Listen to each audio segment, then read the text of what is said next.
He's going to take it himself for a championship.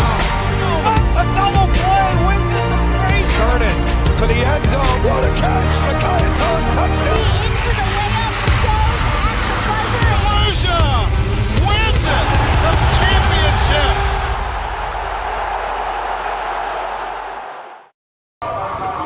Welcome to the National Federation of High School Sports National Game of the Week here on D1 Media Pro. My name is Kevin Connolly, joined alongside Justin Pennick. It's a pair of undefeateds here in the state of New Jersey. It's the St. Peter's Prep Marauders playing host to the Seton Hall Prep Pirates on a Saturday afternoon from Caven Point in Jersey City. St. Peter's Prep enters as the number 2 team in the state of New Jersey. Seton Hall Prep, after their big win last week over Don Bosco, they've jumped up to number 6 in the state. And Justin, this is a rematch from last year, the final game of the regular season, which was there no playoffs last year, so it was the last game of the season for Seton Hall Prep. They defeated St. Peter's 26-25 on a game-winning extra point in overtime, and that's been the springboard for this Pirates team entering this 3-0 undefeated start. Yeah, Kevin, the Super Football Conference, I think the tides are kind of changing right now. You're seeing teams like Don Bosco, you're seeing teams like Paramus Catholic. It's taking them some time to maybe they're going through a little bit of a rebuild, but teams like Seton Hall Prep, teams like DePaul, they're trying to take over and they're trying to join Bergen Catholic and St. Peter's Prep as kind of like the 2 monsters of this Super Football Conference. And last year, that was Seton Hall Prep's first win over St. Peter's Prep since 1992. They're looking to repeat it again. Both teams have this game circled on their calendars. The players are excited. There's state playoffs on the line this year, unlike last year, and you can't get any better than what we got going on today. Obviously, St. Peter's Prep looking for revenge from that loss last year. They only lost 2 games in that 2020 shortened season. As for Seton Hall, they're trying to prove that that game was not a fluke. And Justin, we're going to talk a lot about this throughout today's broadcast, but the running game, especially for St. Peter's, played a huge part in that game last year, and it's going to play a huge part today. Obviously, their quarterback, Taj Bullock, who's now at Virginia Tech, ran for 147 yards and 3 touchdowns in that game. But as a team, the Marauders rushed for 337 yards and 3 touchdowns last year against Seton Hall. Yeah, and St. Peter's Prep is such a versatile offense where they can be explosive both in the run game and the pass game. And this year, their identity, Champ Long has had a decent amount of passing attempts relative to the amount of offensive plays in which they've run. So I guarantee you, now that this game is going to be a little bit more conventional for both teams, where St. Peter's Prep, Seton Hall Prep, they're probably the most evenly matched teams that they've played each other so far this year. They're going to look to control the time of possession possibly a little bit more, and that's going to be a goal for both teams. Maybe get a little bit of a run game going, control the time of possession, and overall just control this game.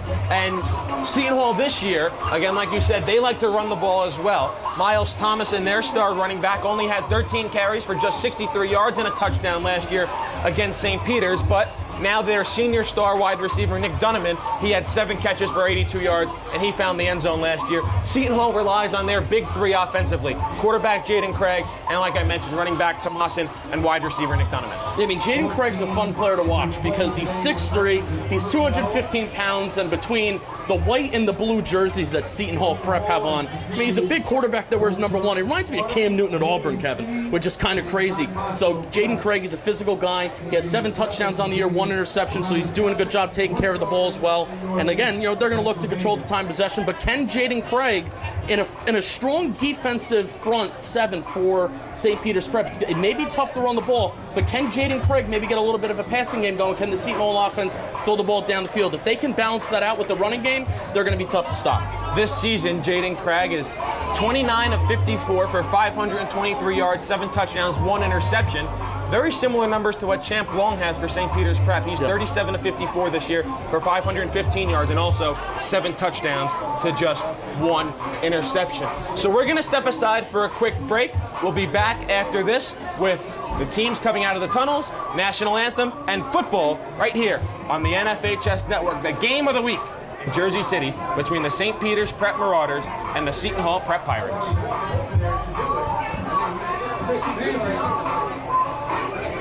Do you want your school to be covered by the #1 live stream service in the state of New Jersey so the entire country can see moments like this? We play once again. Free kick coming for the Mountaineers. Short shot on goal. On post. And West Lines gets the goal. And they win. They take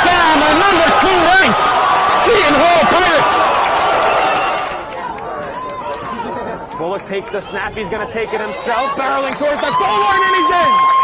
Charge Bullock from 3 yards out, and the Marauders lead it 20-7. Or be a witness to championships like these. Montclair are state sectional champions. They defeat Livingston 4-1, and the Mounties sweep the... Welcome back here to Caven Point in Jersey City. It's the National Federation of High School Sports National Game of the Week here on D1 Media Pro. My name is Kevin Connolly, joined alongside Justin Pennick, St. Peter's Prep, and Seton Hall Prep. Ryan Lowy is on camera for today's game. Marauders, their home opener, Justin. They played 2 neutral site games and 1 road game to start this year. Last week, coming off of a 34-0 win over Northeast. They didn't play their best football, but still came away with a 34-0 win. Yeah, and that's kind of significant that we're in the middle of September, and this even included a Week 0 game, and St. Peter's Prep is having their home opener today. Couldn't pick a better home opener, though, because like I said, last year's game was an emotional game, especially because St. Peter's Prep, they shut down for 2 weeks right before they played Seton Hall Prep. They missed a week of practice. They might even miss 2 weeks of practice. So the fact that they feel like they have something to prove today playing Seton Hall Prep, they maybe didn't feel like they had the proper time to prepare last year, but this year that it certainly is the case where they had the time to prepare. They had a full week of practice. They had a full summer. Both teams had a full summer. This is more or less a conventional year, unlike last year where that was a COVID year. So this is a really exciting matchup. Justin, as you mentioned, Seton Hall Prep is in all white helmets, white uniforms, white pants. St. Peter's Prep in their traditional gray helmets and their home white jerseys, as here come the Pirates of Seton Hall Prep.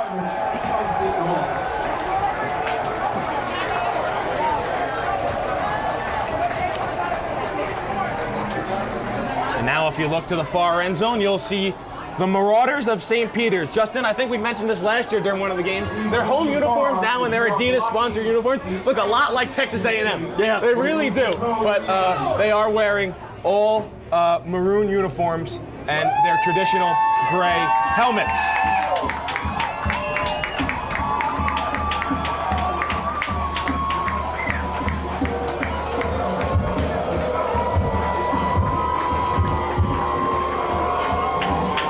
And here come the Marauders of St. Peter's Prep.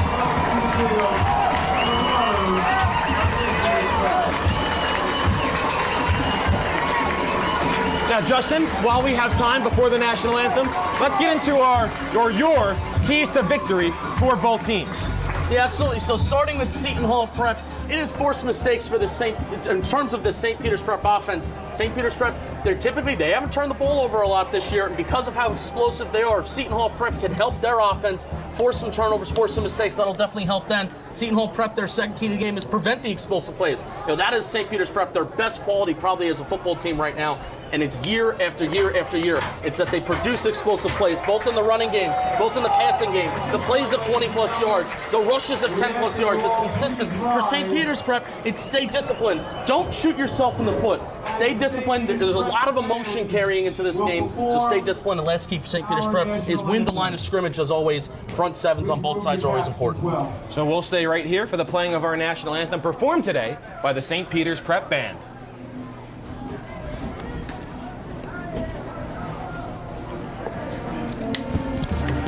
The background noise up. All the way and then turn it down.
Put it on one. So a beautiful rendition of our national anthem performed today by the St. Peter's Prep Band. Justin, it is a packed house here at Caven Point on the near side sideline where we are. We have Marauder Nation on our left. We have Pirate Nation on our right. And after last year of being here in this 2020 season where only parents were allowed to come to these games, this is just a great day. Sun is shining. It's a beautiful day for football and a packed house here at Caven Point. You can't ask for much more. You know, this is all that you can really ask for. You know, it's great to see the students here. You know, it's great to see the student athletes have the energy. You know, and really, this is what these kids missed last year, and the energy that the crowd brings, and even the energy that the parents bring. You know, and this is again all you can kind of ask for, and it's a beautiful Saturday afternoon here in Caven Point. So both teams are on the field for the coin toss. Seton Hall is the road team. They will call the toss in the air. Pirates are led by head coach Bill Fitzgerald. St. Peter's Prep led by first-year head coach Rich Hanchen III.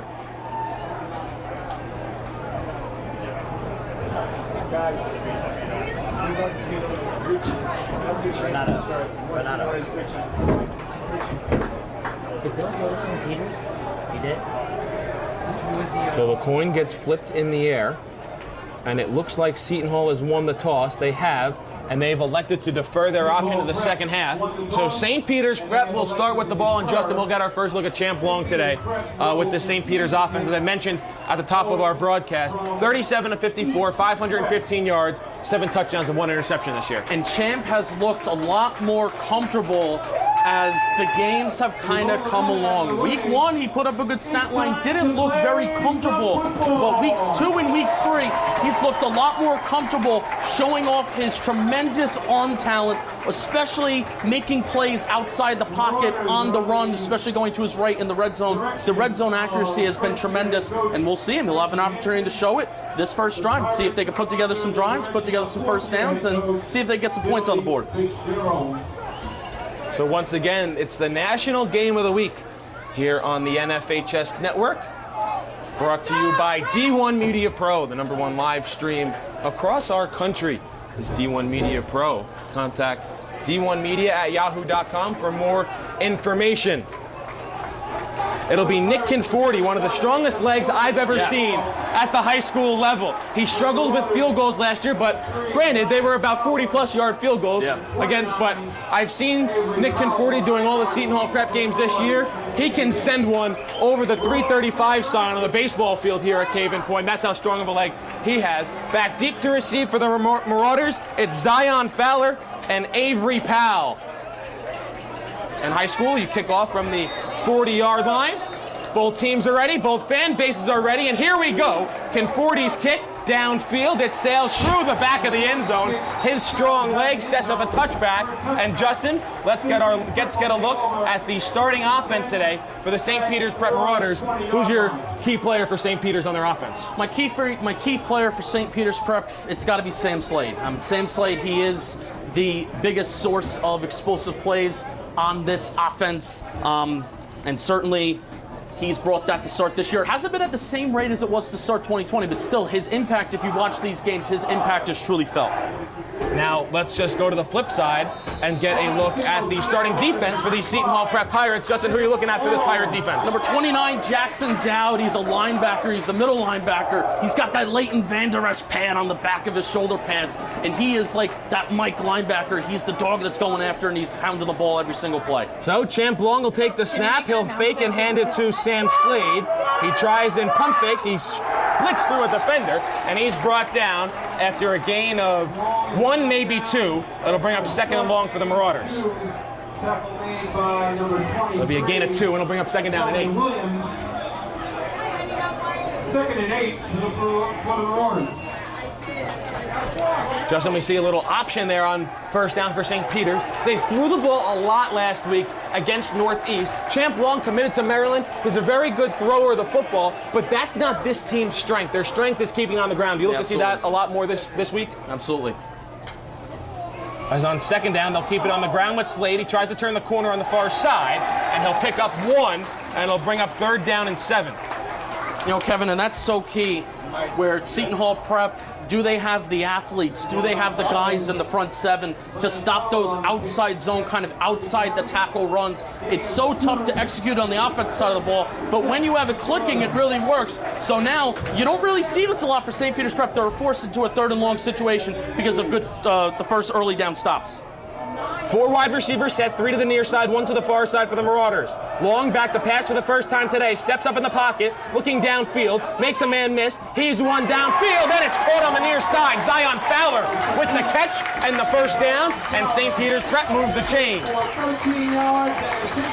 You know, you thought when Taj Bullock graduated last year and Champ Long comes in, that improvisation, again, outside the pocket throws, maybe they would decrease Champ Long a little bit more of a pocket passer. That's not the case. Great improvisation on 3rd down. You see the best quarterbacks in the nation. They're able to do that and extend plays. First down, St. Peter's.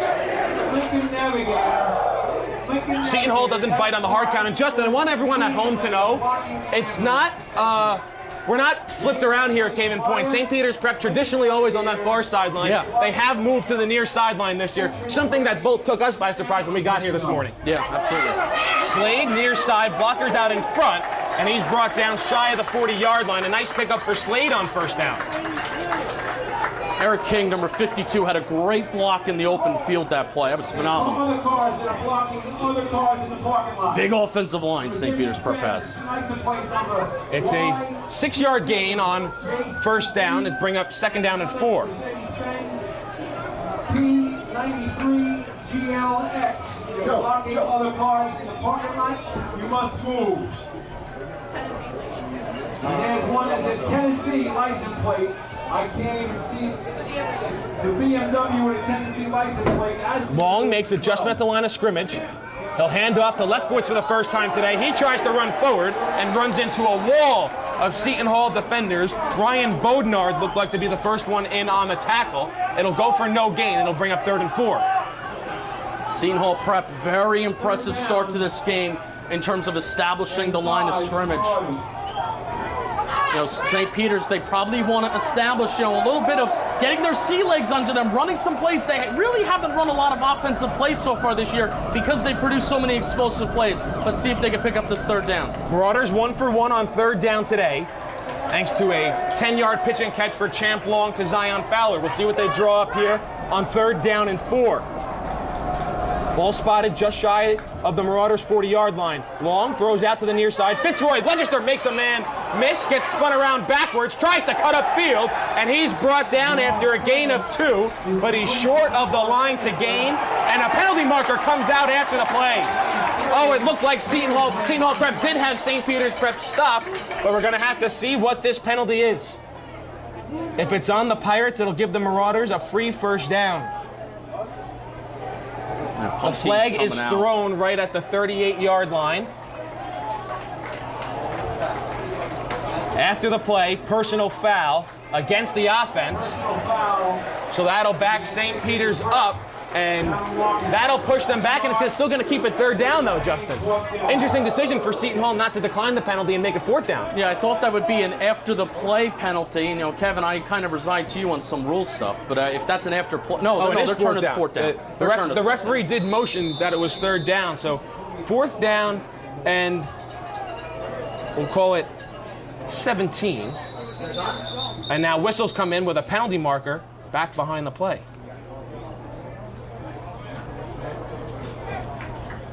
Something to note, Champ Long is the punter currently, and usually the punter is Nico Duarte for St. Peter's Prep. And an ineligible substitution on Seton Hall Prep, so that'll move the ball 5 yards closer. That'll bring up 4th down and 12, but the punt team still stays out there for St. Peter's. Champ Long was the team's punter last year. Back deep. Haven't seen him much this year as the Prep punter. Back deep to receive for Seton Hall Prep is Nick Dunneman and Darren Burton II. Dunneman calls for a fair catch. It goes off the back of Legister, and a penalty marker comes out. Looking for a block in the back on Seton Hall. Certainly didn't seem to be interference.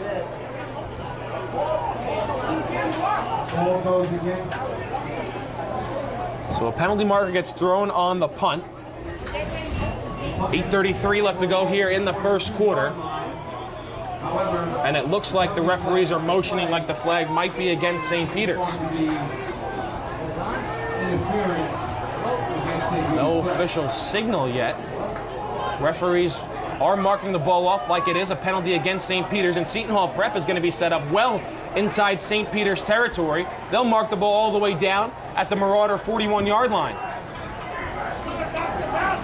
So this first series of scripted plays for Seton Hall Prep, you're starting on the opposite side of the 50-yard line, so automatically the game script is different because usually coaches, they have plays that go from the 20-yard line in your own end zone back, 20-yard line to the 50-yard line. So what is the game script going to look like for Seton Hall Prep, and how can they take advantage of this good field position? Jaden Craig takes the snap, hands off in the backfield. Starting is Jaleel Bowen, and he gets met behind the line of scrimmage for a loss of 1.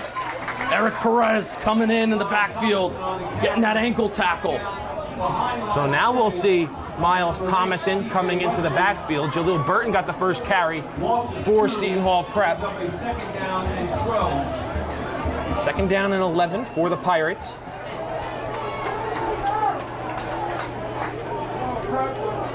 Four wide receiver look here for Seton Hall Prep, and whistles come in before the snap. And a timeout was taken by the Marauders. 7:58 left to go here in the first quarter. St. Peter's Prep burns their first timeout of the half. We'll step aside for our first break here from Cave and Point. No score between Seton Hall Prep and St. Peter's Prep.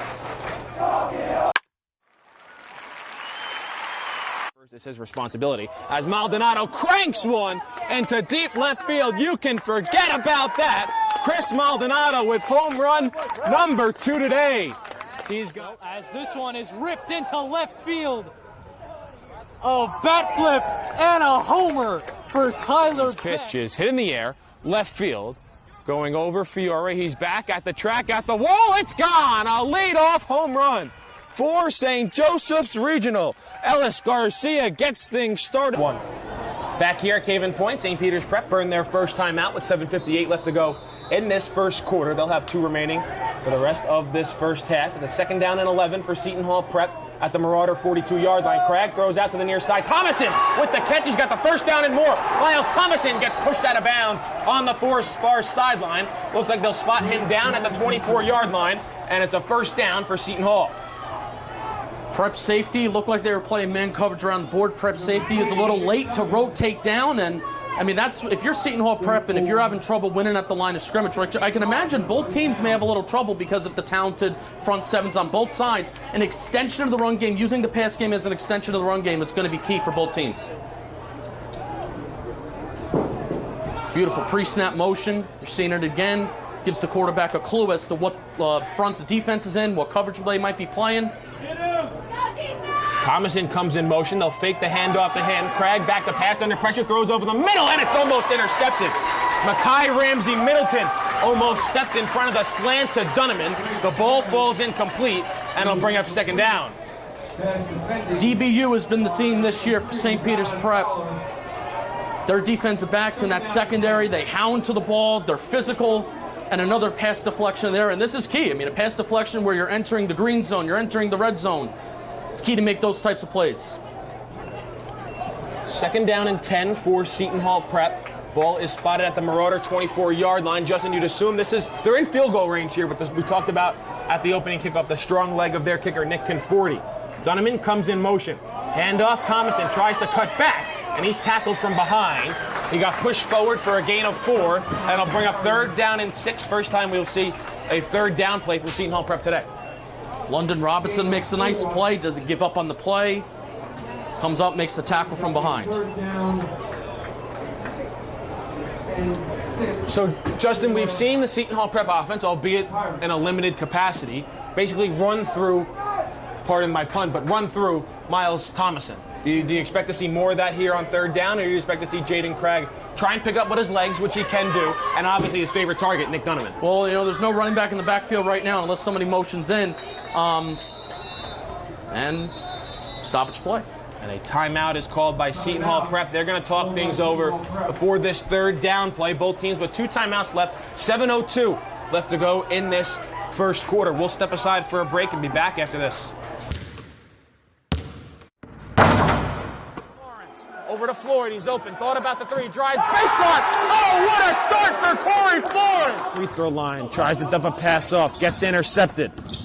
Freeman all the way to the hole. Oh, what a block by Moore. Left to play in the fourth quarter.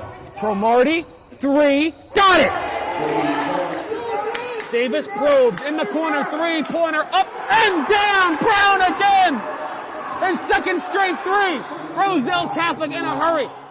Wilcher back to Bueno. He's going to try and tie it. And he does! Oh, big shots all around! 3rd down and 6. Seton Hall called their first timeout of this first half. There's 7:02 left to go in the first quarter.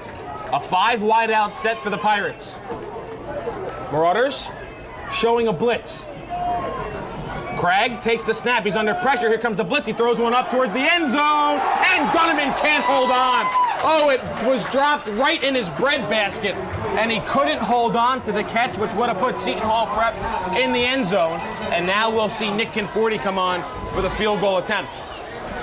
Man, you got to feel good about that first series, though, if you're Seton Hall Prep. You know, you got a pass deflection on 2nd down.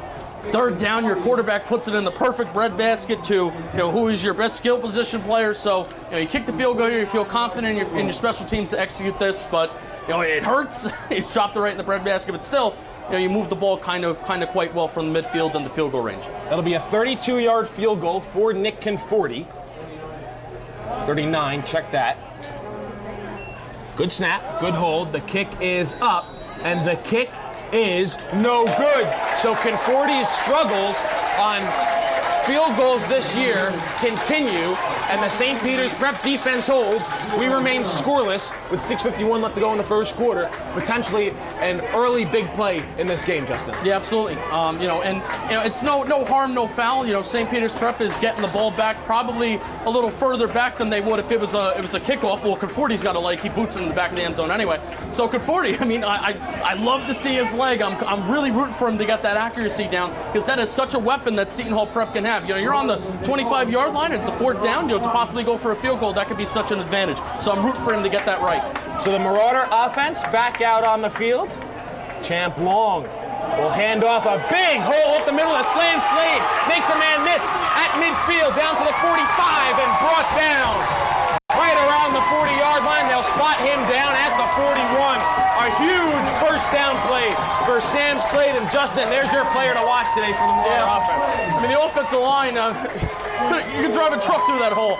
That's phenomenal. Phenomenal to see early in the game that they're able to open up that whole right side of that offensive line. And now, this is the strength of St. Peter's Prep. Going from the explosive play and now playing up tempo. You have Seton Hall on their heels. 1st down and 10. St. Peter's inside Seton Hall territory for the first time today.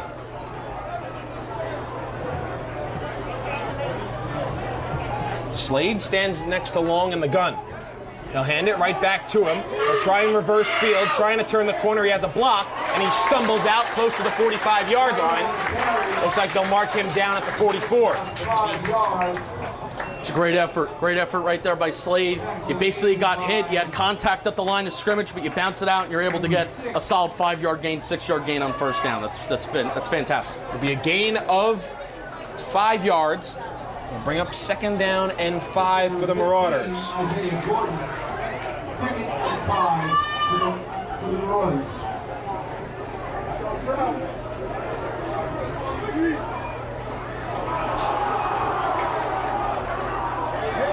Handoff. Running up the middle is Lefkowitz. He gets met at the line of scrimmage, but after he picks up a gain of about 4, and it's going to bring up 3rd down and 1 for St. Peter's.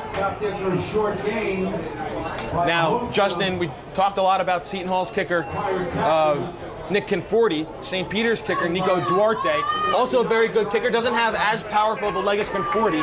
So you wonder if this Ryan O'Flaherty, the offensive coordinator for the Marauders, in the back of his head is thinking this is 4-down territory. I'm leaning 4-down territory, and the fact that the tight end came off the field, there's one less guy in the box. Long rolls out. He's going to take it himself. He's at the 30, and he dives forward. His helmet comes off. No flag is thrown. And now, because his helmet came off, Long is going to have to come out for a play. Long on the keeper. So Champ Long has to come out for a play because his helmet was knocked off on the run. The Marauders do move the chains. The ball is spotted at the Seton Hall Prep 29-yard line. And Justin, first time this season, we're going to see a Wildcat formation for St. Peter's. Yeah. Sam Slade's going to take over at quarterback for this play. Long has to sit out. Slade seamlessly takes the snap, and he falls forward for a gain of a couple. So all things considered, a great play for St. Peter's, not having your quarterback, and you still pick up a couple yards. Absolutely. And I'm sure if there's a couple St. Peter's Prep Marauder fans who I'm actually hoping, or they may be hoping that they see a Wildcat formation a little bit more often. Sam Slade, Paul Lefkowitz, thunder and lightning, so to speak. So maybe they can do it a little bit more often. So Long is back in, 3 receivers to the far side of the screen, 1 receiver, Landers Green, to the near side. Lefkowitz next to Long in the gun. Now he'll switch towards his right. 2nd down and 8. Lefkowitz gets the carry. Huge hole up the middle. Lefkowitz lowers his shoulder and picks up a 1st down for St. Peter's.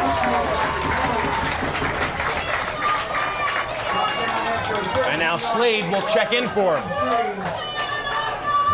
That's the threat of this offense. You can just rotate these guys in and out. You have fresh legs one play, fresh legs another. And here come those fresh legs of Sam Slade for another positive carry. He's down inside the 15-yard line. Looks like they'll spot him down at the 13. It'll be a 4-yard gain, and it'll be 2nd and 6. 2nd and 6 for the Marauders. Justin, Marauder showing a little bit of a hurry up here. Yeah, up-tempo, but punchy in the mouth mentality. And there's nobody over the middle of the field right now. Long, hands off Slade. He can't burst through any defenders this time. He gets back to the line of scrimmage, and now it'll be 3rd and 6 for the Marauders. That's a great job by Seton Hall Prep. Their front 7, they stayed disciplined. They got in the backfield. They got beat. They beat their offensive lineman off the edge, but they stayed disciplined. They still stayed in their lanes because the middle of the field was wide open. That would have been a touchdown for Prep if they didn't stay disciplined right there. 2:50 and counting left to go in this opening quarter. St. Peter's Prep inside the red zone for the first time today. 11 personnel back for Prep. Got a tight end as almost like a pseudo fullback lead blocker. Play action, throw over the middle, in and out of the hands. The ball was deflected. In on the coverage was Darren Burton II, was trying to find Zion Fowler. And now decision time for the Marauders, 4th down and 6 with the ball on about the 13-yard line. Feel confident in this offense that they can go for it. And it looks like the offense is going to stay out on the field. No sign of Nico Duarte yet, and the offense is going to stay out on the field. Kevin, so many touchdowns this year for Prep have been Champ Long rolling out of the pocket to his right and putting an impeccable ball for good ball placement for touchdowns. Let's see if they do it here. Play action. Slade picks up the blitz. Long rolls out. He's got to get rid of it. Has a man in the end zone. Touchdown! Long improvises and finds a man inside the corner of the end zone. It's Zion Fowler on the receiving end. And St. Peter's takes an early lead. Kevin, that's sensational again. I mean, usually, when Champ Long has kind of rolled out in the red zone, it's been intentional, planned rollouts. That was, again, the improvisation of Champ Long. He hasn't had a ton of opportunities to throw the ball today, but when he has, he's really made it worth it. And what an impeccable throw, what an impeccable catch. Takes a lot of focus to come down with that ball, and touchdown St. Peter's. And a great job by Sam Slade picking up the blitzing Jackson Dowd from the corner. Nico Duarte's kick is good. St. Peter's Prep with a 7-0 lead over Seton Hall. 2:25 left to go in the first quarter. We'll step aside for a quick break.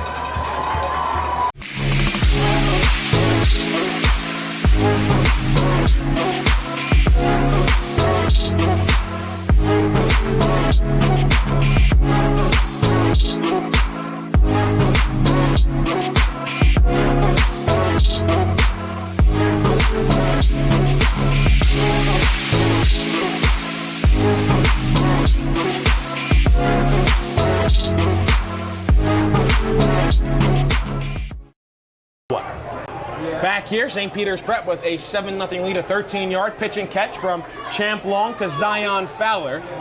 And out comes Nico Duarte, ready to send the ball deep. Justin, we talked about everything seemed to go right for St. Peter's Prep on that 4th down and 6 play, starting with Sam Slade picking up the blitz, which I know you really loved. Yeah, absolutely. I mean, their individual effort and your playmakers make plays. Sometimes when it doesn't show up on the box score, I can't get over that throw, because football is a game, and it's a quarterback-driven game at times, and when your quarterback is able to make plays like that, as a defense, all you can do sometimes is just throw up your hands and say, well, what more can we do? We got pressure on the quarterback. There was good coverage on the back end. We forced the quarterback to hold the ball for really long, and it's just a great individual effort by Champ Long on that throw. High end over end kick fielded by Burton at the second at the 20-yard line with a head of steam out past the 30, and he's brought down just shy of the 35-yard line, down at about the 33. So Justin, now while we have time, let's get a look at the starting offense for Seton Hall Prep today. And who are you looking at standing out for this Seton Hall offense? Miles Thompson, the running back. How is the Seton Hall Prep running game? How are they going to function? Clearly, I think they're going to prioritize that running game maybe a little bit more than the passing game. If they can continue to use the passing game maybe as an extension of the run game, putting Thompson in motion at pre-snap. So that's going to be key for them and how they can get there, especially early down effectiveness, so you don't find yourself in a 3rd and long situation.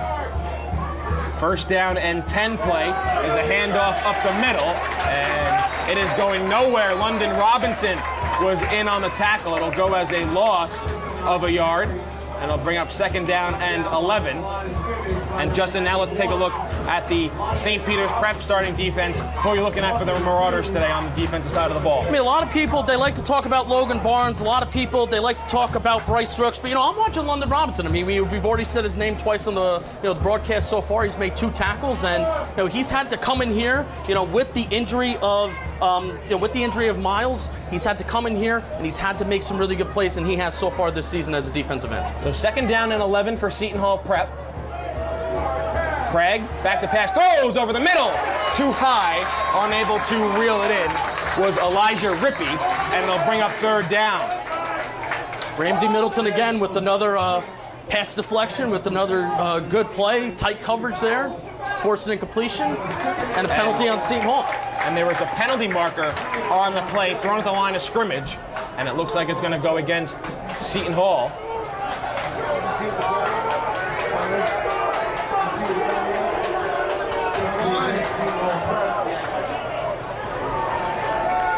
Head coach Richie Hansen, he's going to accept the penalties. The Pirates will be backed up. There was a hold on Seton Hall Prep, so a 10-yard penalty from the spot of the foul. The ball will be spotted just outside the 20-yard line, down at the 22. That'll bring up 2nd down and 21. Forcing them into a 2nd and long versus 3rd and a little bit past that 10-yard marker. Coach Rich Hansen trusting his defense, going to try and play some field position here as well. Under 90 seconds left to go in this first quarter. St. Peter's Prep with an early 7-0 lead. Craig, back to pass, throws over the middle. Donovan was wide open, and he just couldn't reel it in.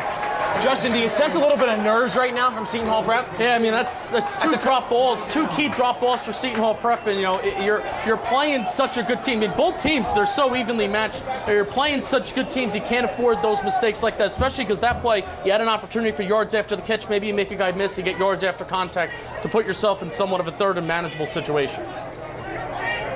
So now it's 3rd down and 21 for Seton Hall Prep with 1:18 left to go in the first quarter. Justin, what are you doing here if you're Seton Hall? Do you try and pick up the 21 yards, or you just try to play a field position game? Maybe you trust your special teams, play the field position game, and they're not going to do that. Craig back to pass under pressure, rolling out to the far side of the field, makes a man miss, throws across his body, and it's dropped again. Rippey again can't reel in the pass.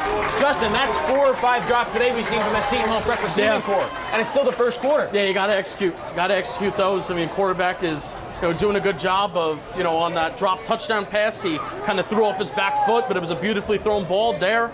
Improvisation, scrolling out to his right. You got to execute if you're Seton Hall Prep. So now it's 4th down and 21. The punt team comes on for the Pirates. And like you said, Justin, Jaden Craig is putting a lot of these balls on his receiver. Granted, that one earlier in the drive to Rippey was a little bit, it was a hot pass and it was a little high, but most of these balls are on the receiver's hand. Yeah, great punt. That's a great punt. Wow. Nick Conforti can do it all. He can do it kicking and he can do it punting as the ball is down at the 26. And Justin, you talked about flipping field position. When you have a kicker like Conforti, it doesn't really matter. He could be punting from his 10-yard line, and now St. Peter's is back at their own 26. You know, and it allows Seton Hall to be more aggressive. It allows them to throw on third down, and they can feel comfortable that their punter is going to boot it and put it on the other side of the 50. You know, they can attempt a field goal maybe at their 25-yard line like they did before. So it allows them to be more aggressive offensively when you have such a talented, kicker and punter duo player. So it's first down and 10 from the 26-yard line for St. Peter's Prep. 58 seconds left to go in this first quarter. Marauders scored a touchdown on their last drive. A 13-yard touchdown catch from Champ Long to Zion Fowler on a 4th down and 6. Seton Hall Prep with a couple of miscues early offensively, a dropped touchdown pass and a missed field goal. As the handoff goes to Sam Slade, he makes a man miss, lowers his shoulder. He's out past the 30, down around the 32-yard line. So a nice first down game. There'll be a pickup of 5. Kevin, we talked about Jackson Dowd before the game, and what St. Peter's Prep is doing, they're taking him out of the box. They're putting him out there. So if they want to run the ball, against a non-stacked box, one of their best tackling players is out covering a wide receiver, and that opens up the middle of the field. They go up the middle once again to Slade. He falls forward for a gain of 2, and it'll bring up 3rd down and about 2. And that might be the last play of this first quarter unless the Marauders want to hurry. 10 seconds now and counting. Paul Lefkowitz checks in for Sam Slade.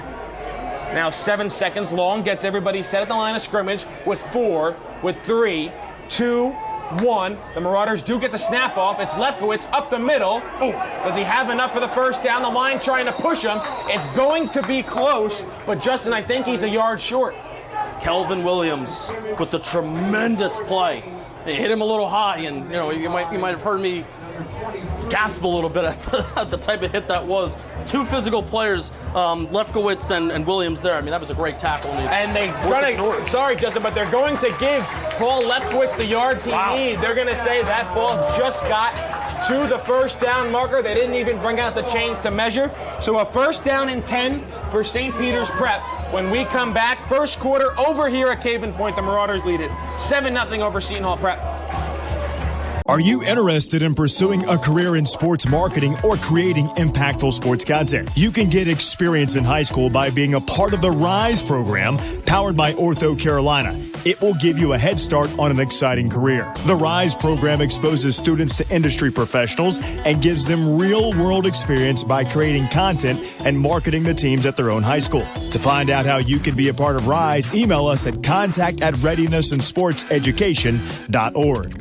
Is that Carell? 7 p.m. here.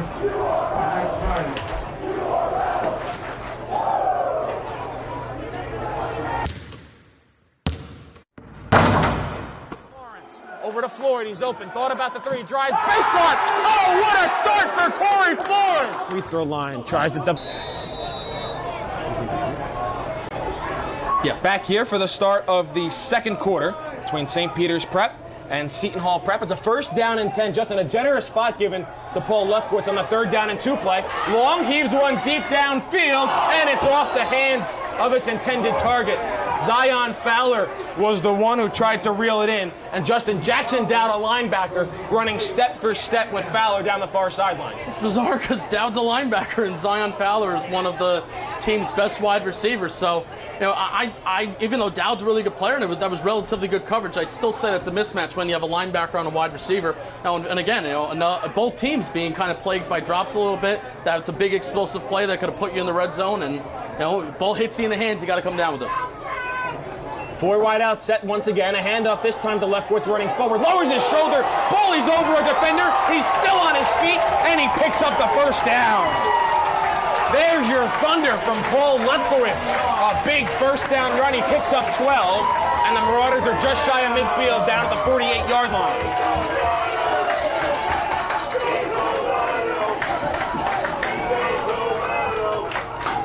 Marauders now going to slow things up. They'll look to the near sideline. Justin, I mean, that's one of the most physical runs you'll ever see at the high school level. Football is a contact sport, Kevin, and it's contact sport for a reason. Long, going to call his own number. Is he going to pass? No, he's going to run. He jumps forward. He's still on his feet. Champ Long, what a run! And he picks up the first down. Justin, he did a great job at staying lateral with the line of scrimmage so he could still throw the ball. And he splits two defenders, cuts upfield, and picks up 15 yards. Again, who's to say heading into this year that the St. Peter's Prep quarterback position post-Taj Bullock era was going to be impacted in terms of mobility? I love to see it. Again, individual effort by the quarterback. Marauders on the move, already leading 7-0, just underway here in the second quarter. 11:10 left to go before halftime.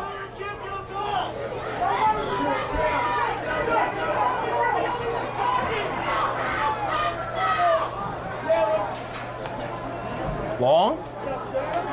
Option, looking to throw. Got a man downfield, coming back to the ball, and it's bobbled, but a penalty marker comes out.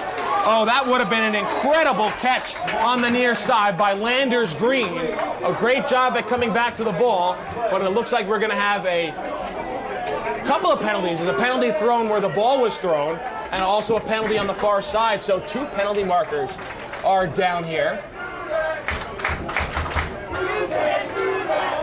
We'll see what the officials are going to call. So our first penalty will be a pass interference on the defense. And also we're going to have an ineligible man downfield on the offense. So those fouls will offset, and we will replay first down. That stinks. That hurts. Now just what seemed to be maybe like an option play where you didn't know if Champ was going to take it or an RPO. So, offsetting penalties. And again, another big explosive play opportunity that St. Peter's Prep, it would have been due to a penalty that you gained those yards, but an opportunity for an explosive play, again, kind of goes away for St. Peter's Prep. Now, Justin, I'm going to ask you to go inside the mind here of Champ Long. Do you think that ball was purposely underthrown?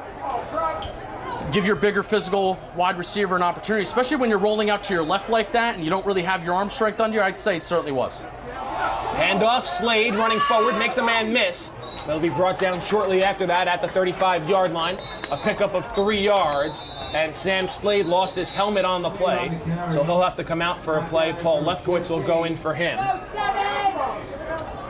Kevin, we got to tighten some chin straps on this St. Peter's Prep sideline. Physical game between these two teams.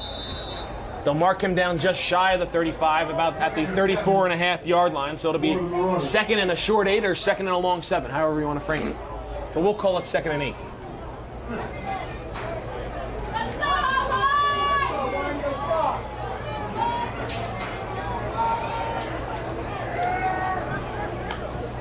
Long takes the snap, handoff to Lefkowitz. Again, a nice physical run just shy of the 30-yard line. He'll pick up about 5, and it'll be 3rd and 3. Kevin, something that's key, I'm looking at the safeties every single play. I look at where are safeties, and then I work my way down to the line of scrimmage in terms of how I watch a game. And what you see on St. Peter's Prep defense is that they're going to have maybe a single high safety. And it's because, Seton Hall Prep, they have to earn the right for St. Peter's Prep to put back 2 deep safeties so they can respect the deep ball. Here, there's always 2 high safeties. So this Seton Hall defense, they respect Prep's ability to throw the ball down the field, and you have to. Lefkowitz will get the handoff once again. He bounces off one defender, tries to throw a stiff arm. He keeps his legs moving. He tries to get a push in the back from Nick Schoen. He'll pick up a yard, but he'll bring up 4th down.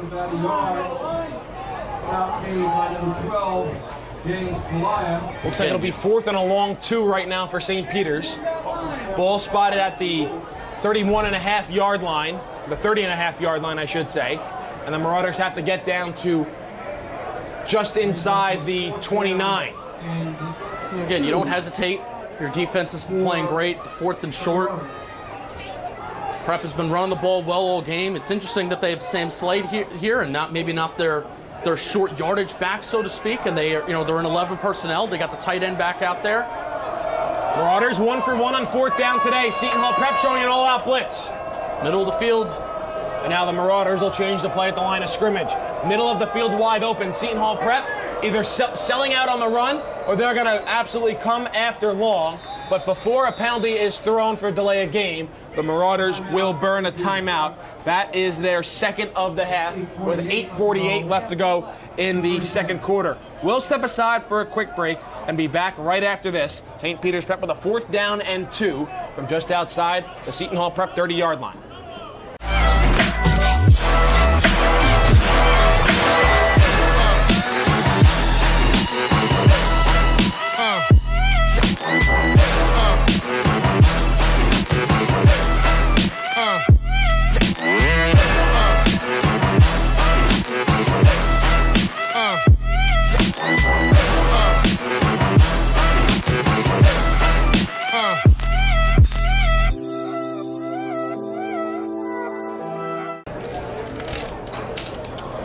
4th down and 2.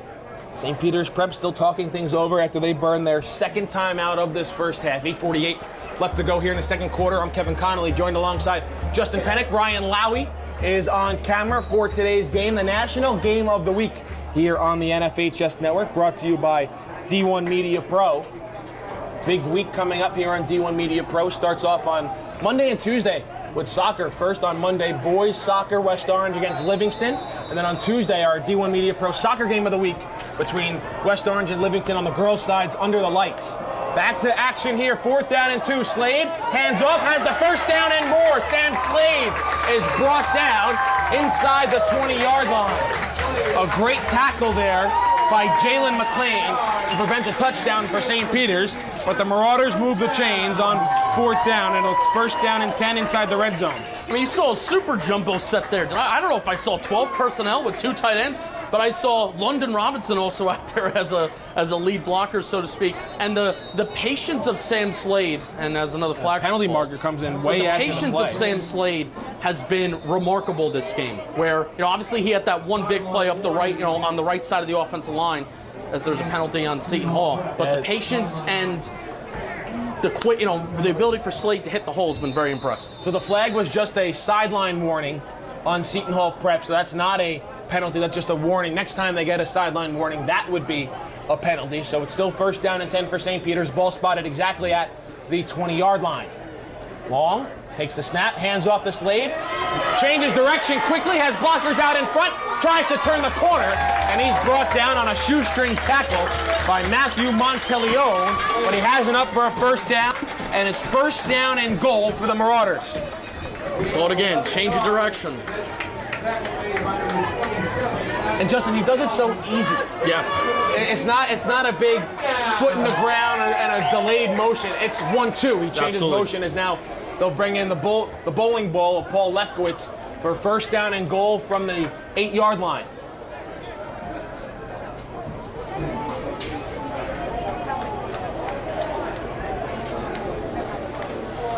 Lefkowitz gets the handoff, running up the middle, lowers his shoulder, does it again, and he's in for a touchdown. There's the bowling ball. Paul Lefkowitz in for 6, and St. Peter's leads at 13-0.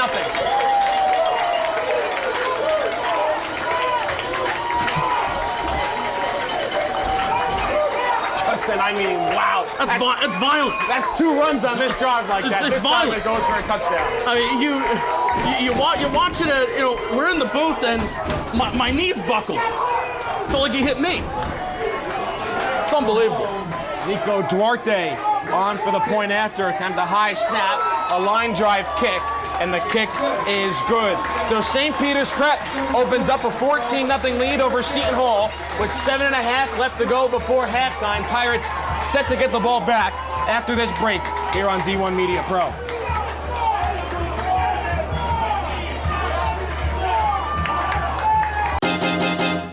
High school sports fans, relive your favorite moments. Just click the shopping cart below the video player and select DVD or digital copy to get yours today. Did you get that? I gotta retweet that. First one on, the first touchdown's gone.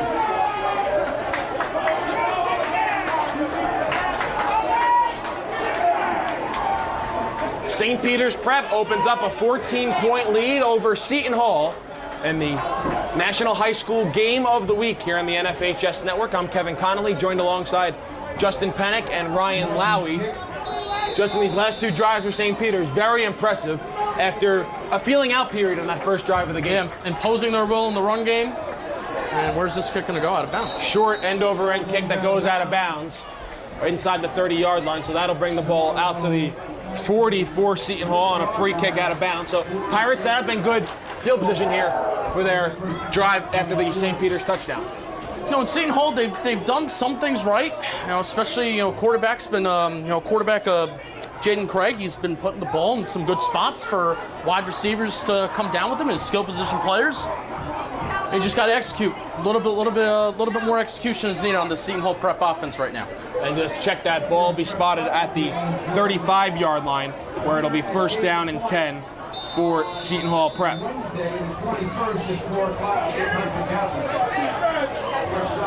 7.5 left to go in this first half. A flea flicker. Cragg looking downfield under pressure, steps up in the pocket, evades the rush. Eye still downfield, and it's intercepted. Ryan Adams with the pick. He's at the 45, and he's brought down at the 40-yard line. A penalty marker is down back behind the play at the line of scrimmage, but Ryan Adams comes up with the big interception, and St. Peter's Prep is set up shop in Seton Hall territory. The penalty is a hold on Seton Hall. It'll be declined, and Justin, Seton Hall, I think they got a little too ahead of themselves there. Yeah, I mean, an incredible play by Ryan Adams, too. I mean, that's the second week in a row where he's had an interception. And, the return puts St. Peter's Prep on the other side of the 50-yard line. Again, DBU, these defensive backs in the secondary for St. Peter's Prep, they hound to the ball. They limit separation. And even when you think that there are some receivers that are open, they close that gap really quick. And Adams made a tremendous play on the ball. So the flea flicker, Cragg looked like he was going to run through on the run across his body into the middle of the field. And Justin, you know better than anybody, more times than not, that's not going to turn out well for the offense. No, absolutely not. And Prep, that secondary, they didn't fall for that flea flicker. They stayed right with those wide receivers. So Adams was spotted down at the 41-yard line. St. Peter's Prep now going to try and take a shot down the near side. Fowler, and he overshoots his intended target. Marauders were going for the home run ball after the interception. And long overshot Zion Fowler on the near side pylon. Going for the dagger. 7:06 left to go before halftime. And the Marauders trying to put their foot down on the throats of Seton Hall Prep.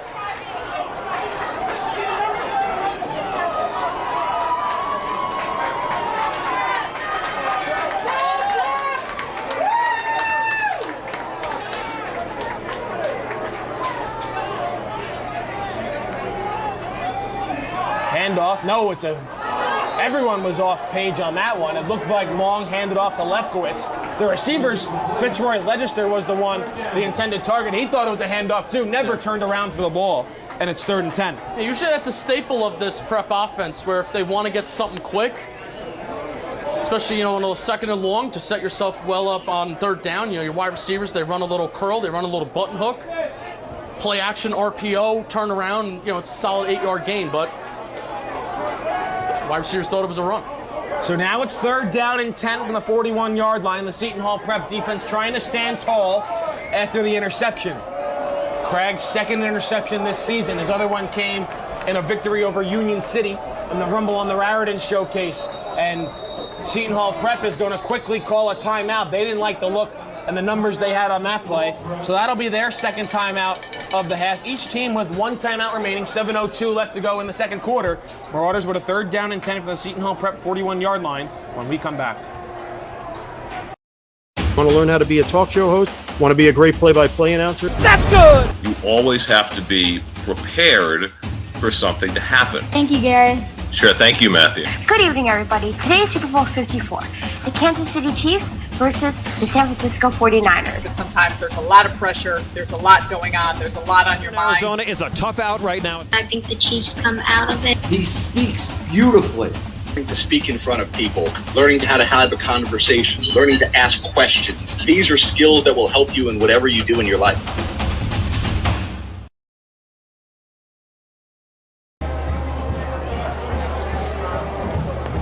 Back after the Seton Hall Prep timeout, 3rd down and 10 for St. Peter's Prep from the Pirates' 41-yard line. Both teams with 1 timeout left in this first half, 7:02 left to play before halftime. I'm Kevin Connolly, joined alongside Justin Pennick.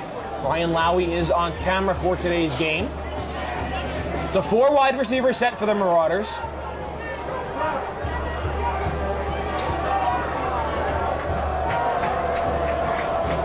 Marauders trying to make something of Jaden Cragg's interception, his 2nd of the season. Pirates bring a blitz. Long steps up, makes a man miss, loses the football. It's still loose at the 30-yard line, and Seton Hall Prep has it. The Pirates defense stands tall and creates a turnover after their offense gave it to St. Peter's. Justin, a potential turning point in this first half in this game. Yeah, I mean, you got to take advantage of it. You know, Seton Hall, they've had a lot of their own miscues, and Champ Long, I don't think he tucked it. I think, you know, you're running past the line of scrimmage. You got to know as a quarterback to maybe tuck it. He might have been still carrying it in his right hand, and it slips right out. And you're not wearing gloves, and it's a hot day. So, again, Seton Hall, you got to take advantage of this mistake St. Peter's Prep has given you. Yeah, it didn't look like he got that ball poked out. Looked like he just lost it while he was trying to either switch arms or keep it away from the defender. Nonetheless, Seton Hall Prep takes over on the turnover, and they'll hand off to Miles Thomason, who's going nowhere. London Robinson and Manny Cantillo and Bryce Rooks all in on the tackle. It'll go as a loss of a yard and bring up 2nd and 11.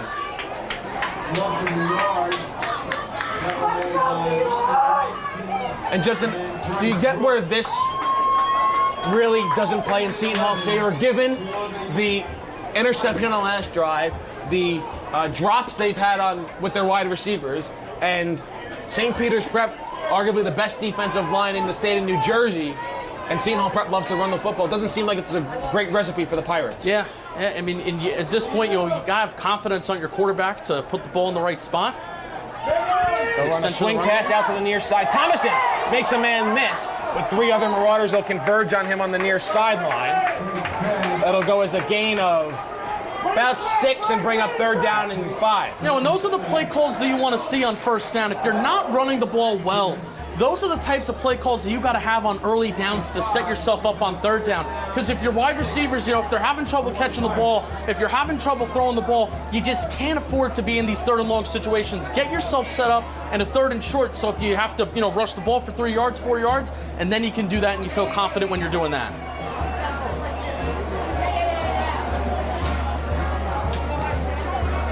.5:56 left to go in this second quarter. 3rd down and 6 coming for Seton Hall Prep. Empty backfield. Craig takes the snap. Fake screen throw over the middle, and it's caught. First time we're seeing the tight end Brody Davis today, and he moves the chains for Seton Hall Prep. Nice pitch and catch on 3rd down there. It's got to be a little bit of a confidence booster too, for if you're Seton Hall, to catch the ball when you're throwing it over the sticks too. Justin, we saw a lot of that last week against Don Bosco for the Seton Hall Prep team. They'll run a fake bubble screen and then throw to the tight end or double slot wide receiver up the seam. And how you can manipulate those safeties. Worked perfectly there. Seton Hall Prep moves the chains. Marauders bring blitz. Craig steps in the pocket, but he steps up right into the waiting arms of Bryce Rooks. Bringing the initial pressure off the edge was Eric Perez.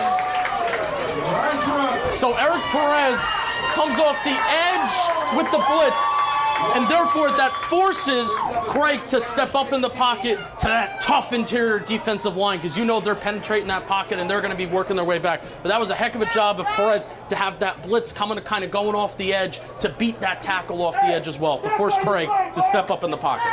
Because Craig stepped in the pocket, he only lost 5 yards on the sack, so it'll be 2nd down and 15 for Seton Hall Prep. The ball's at their own 39-yard line.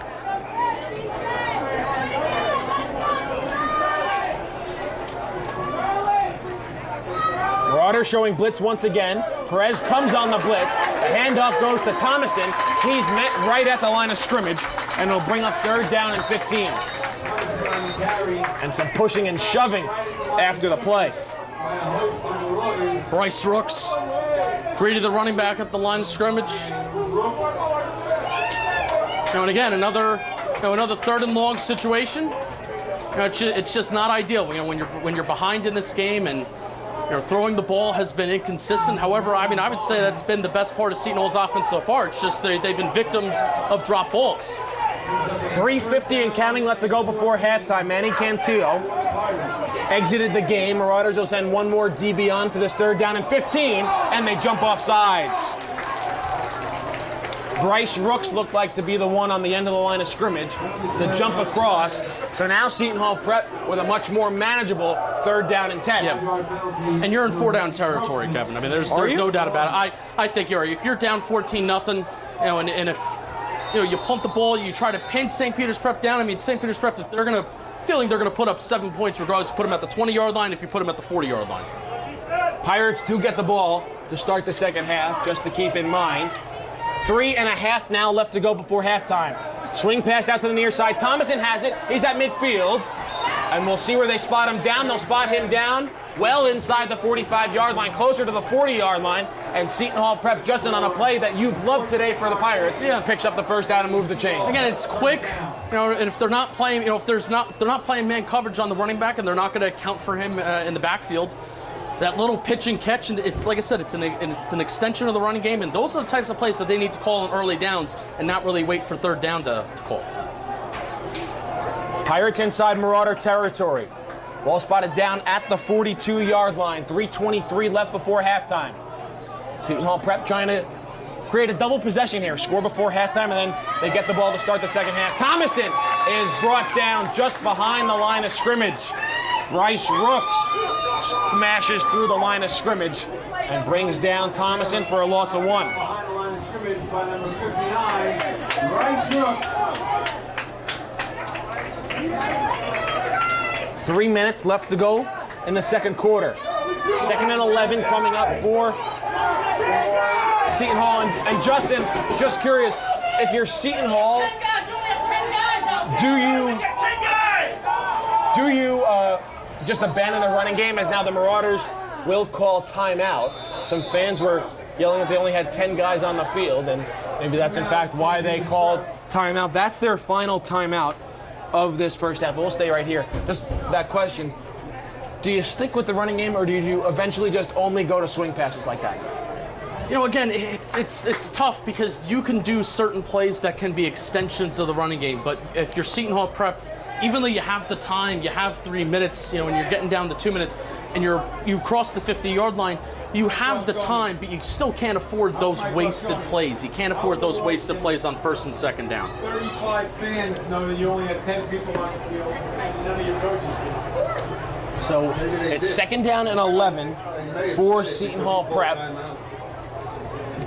Marauders, no timeouts remaining in this first half. Seton Hall Prep just with 1, 2:44 left to go before halftime. Ball is down at the St. Peter's 43-yard line. I'm Kevin Connolly, joined alongside Justin Pennick, Ryan Lowy, on camera duty today for this National Game of the Week here from Caven Point.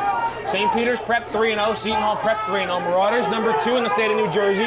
Seton Hall Prep at number 6, coming off their biggest win of the season, 20-7 at home against Don Bosco last week. Craig back to pass, under pressure, steps up in the pocket, and he's gonna go down. Logan Barnes wrapped up Craig and threw him down to the ground.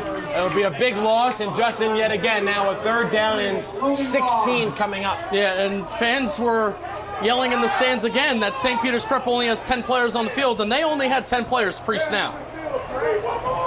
You still only have 10 guys. And looks like they haven't made a substitution yet. There's only 10 guys. Fans right below are yelling at me that, like, I'm a coach, that there's 10 guys on the field. Hate to break it to them, I'm not a coach. I don't have anything to do about that. So there's 11 now. They got 11. They got 11 guys on the field now. The fans right below the press box telling me they have 10 guys on the field. I can't fix that. Sorry. These mics are only going to you guys. They ain't going to the coaches down on the sideline. Exactly. Yeah. So 1:40 now and counting left to go in the second quarter. And Justin, we've seen Seton Hall Prep after that sack really take their time now. Absolutely. And I think they're going to call a timeout once the play clock is set to expire, and they will. 1:32 left before halftime, a 3rd down and 16 coming up for Seton Hall Prep. We'll step aside for our last break here of this first half on D1 Media Pro. Right up the middle, barreling towards the goal line. Baldwin is in for a Vance touchdown. Right down the middle, man. This guy, and he keep going, and he the ball's loose. And they hop back on it, and that's a touchdown. Short punt, bounces at the 35, fielded at the 40 by Quick, out to the corner. He's got blockers and a lot of green grass in front of him. Touchback, he's in for a touchdown! Swing pass in the flat. If he gets to the corner, he's going to get in the end zone. Touchdown. Third down and 17, a handoff, getting to the outside. There's a hole, there's a first down, and all the way to the races is Elijah McWilliams to the house for a touchdown and for an Mick for a division championship.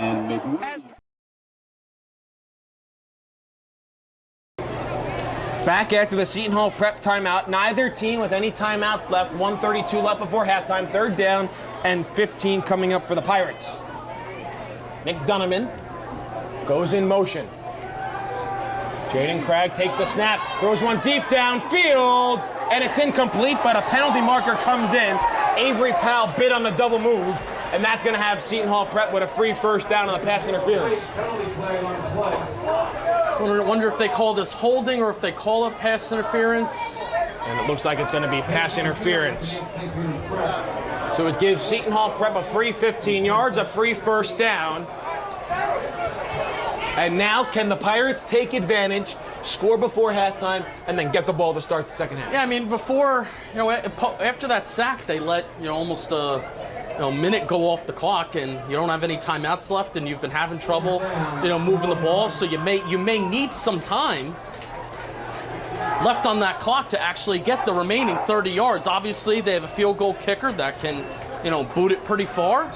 But, I mean, if you want 7 here, I don't know how much a field goal actually does for you here. You kind of want 7 if you're Seton Hall prep. Ball's at the 32.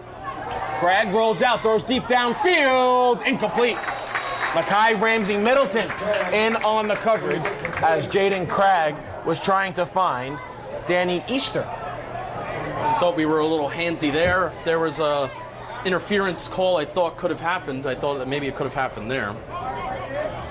So Bill Fitzgerald really going deep onto his wide receiver depth chart after we saw those drops issues mainly in the first quarter. One that could have put Seton Hall prep up 7-0. Yep, absolutely.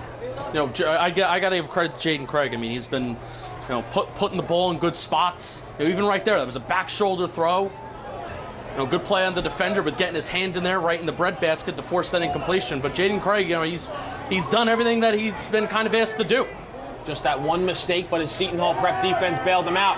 There's a screen pass and a nice shoestring tackle by Eric Perez. The screen was dumped off to Jaleel Bowen. He only picked up 2 yards on the screen, and it's third down and 8 with 1:05 and counting left to go before halftime. The clock's rolling, Kevin. Yard line. Clock's rolling, and they're huddling up. It was a quick huddle, but still. 1 minute to play in the first half, 1 minute. You'd imagine this would be well out of Conforti's range. Under a minute now, 50 seconds left before halftime. Craig takes the snap, drops back, rolls out, steps up in the pocket, has lane to run, tries to go out to the far side, crosses the line of scrimmage, out to the 20, has a first down, and ducks out of bounds with 39 seconds left. A nice improvised play there by the quarterback for Seton Hall prep. Great play, you get out of bounds. Clock stops at about 38 seconds to go in the half. And now you're cooking. Now you feel a little bit better. You're officially in the red zone. You're in the green zone. Even though you have no timeouts left, the fact that you're close to the goal line, you feel a little bit better here about the time situation. First down and 10 from the 19-yard line for Seton Hall prep, trying to strike before halftime and get the ball to start the second half. 4 wide receivers set, Thomason next to Craig in the shotgun. Nick Dunneman in the slot on the near side. Keep an eye on him here in the red zone.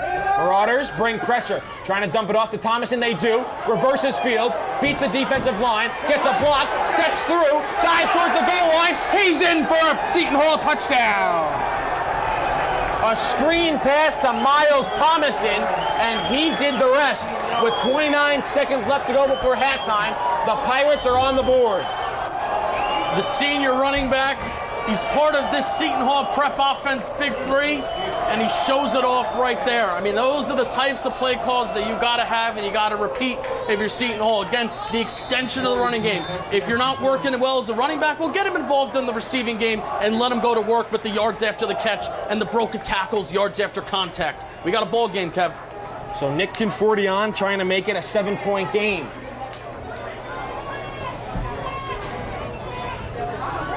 High snap, good hold, the kick is up, and the kick is no good, wide left.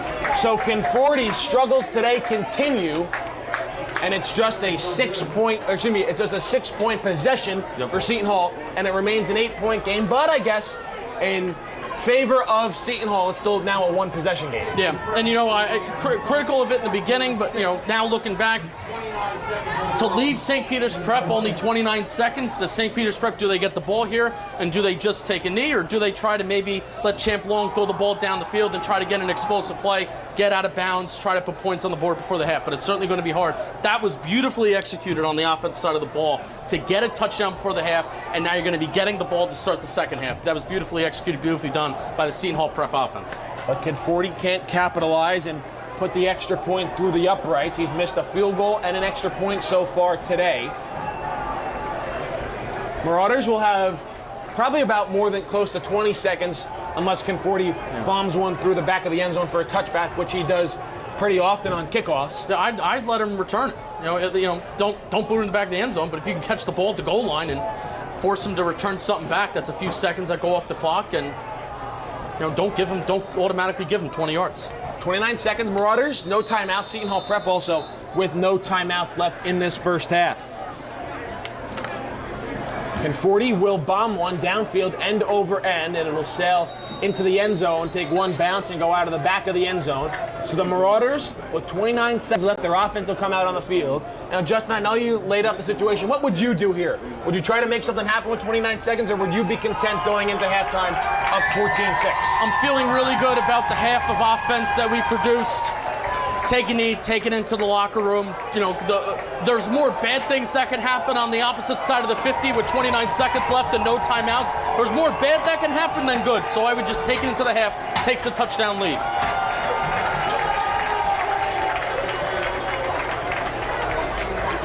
So the offense will come out there, and Justin, when I see big number 91, London Robinson, running out there, I don't think they're going to try and air this one out. Nope. Jumbo set. And Zion Fowler will go all the way back, stand about at the 5-yard line. Looks like Champ Long is going to take a knee.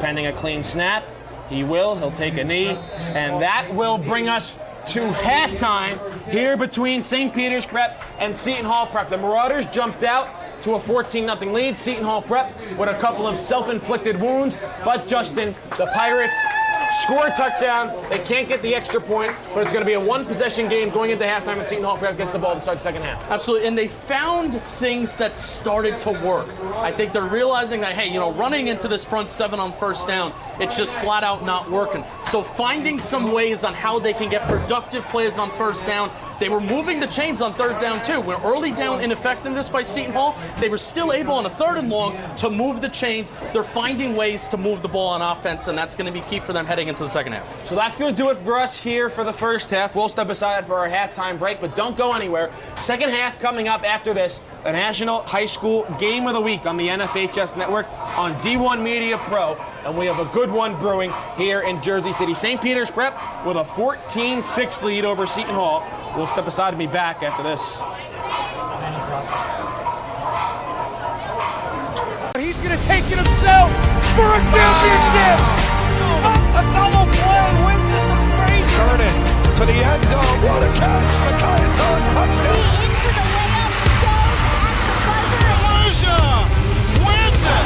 The championship.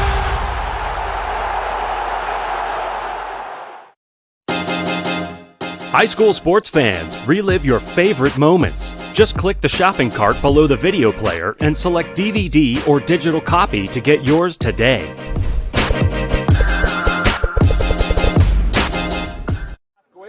Screen pass out in the flat, caught, and it's a touchdown for St. Peter's.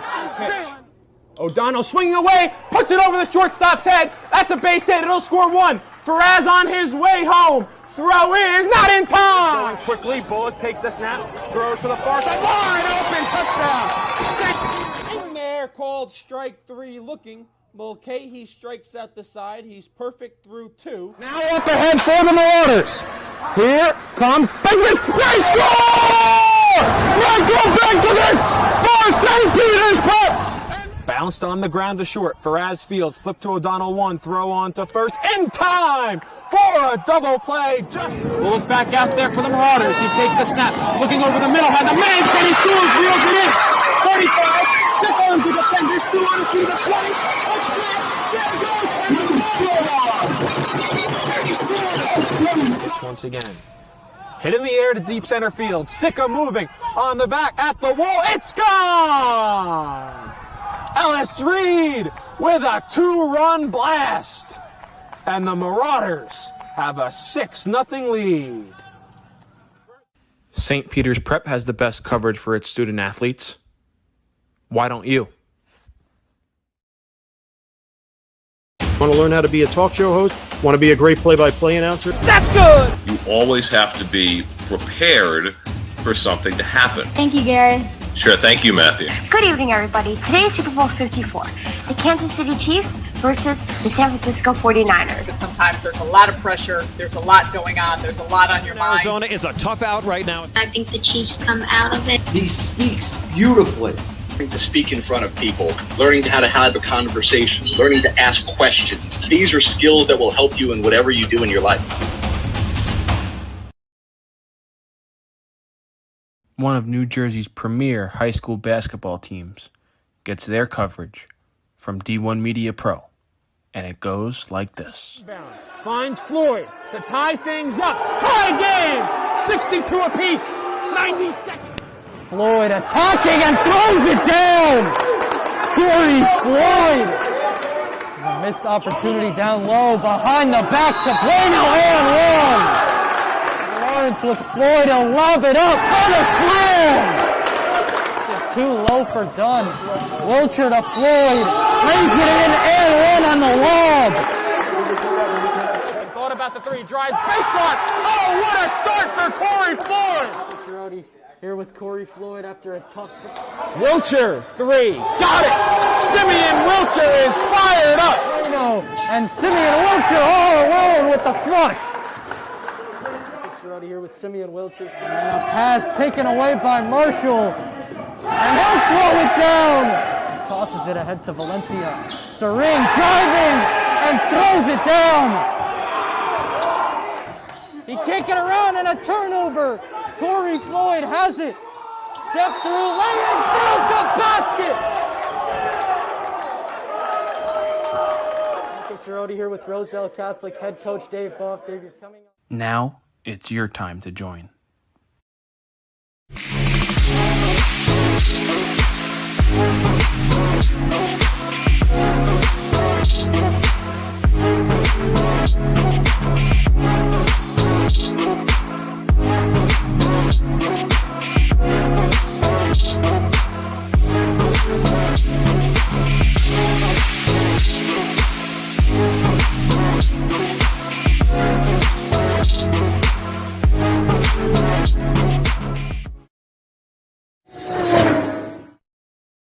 The middle, barreling towards the goal line. Baldwin is in for a Vance touchdown. Right down the middle, man.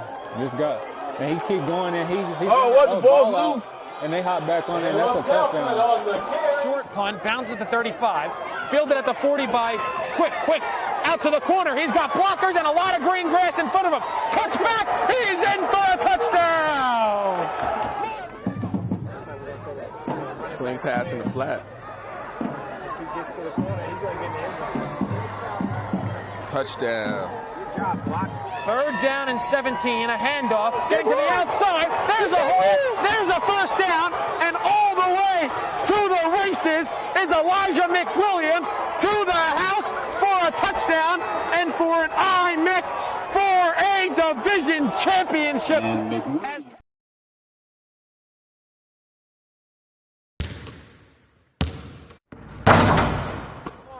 Over to Floyd, he's open, thought about the 3, drives baseline. Oh, what a start for Corey Floyd! Free throw line, tries to dump a pass off, gets intercepted. Freeman all the way to the hole. Oh, what a block by Moore! Left to play in the 4th quarter. Cromartie, 3, got it!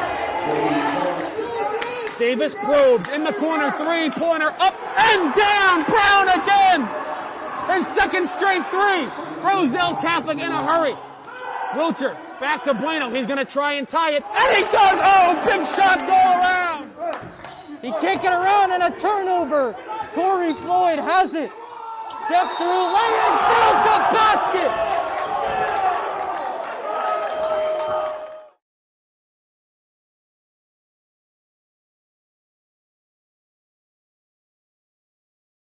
Are you interested in pursuing a career in sports marketing or creating impactful sports content? You can get experience in high school by being a part of the RISE program powered by Ortho Carolina. It will give you a head start on an exciting career. The RISE program exposes students to industry professionals and gives them real-world experience by creating content and marketing the teams at their own high school. To find out how you can be a part of RISE, email us at contact@readinessandsportseducation.org. Here's Kramer. Kramer walking in. Pass in front. They score! 5. Puck comes back out to the point. Gorski with a shot, and then they score! Slap shot from the point. Blocked aside. Here comes Ken Bishop walking in short-handed. He scores! Off ahead for the Marauders.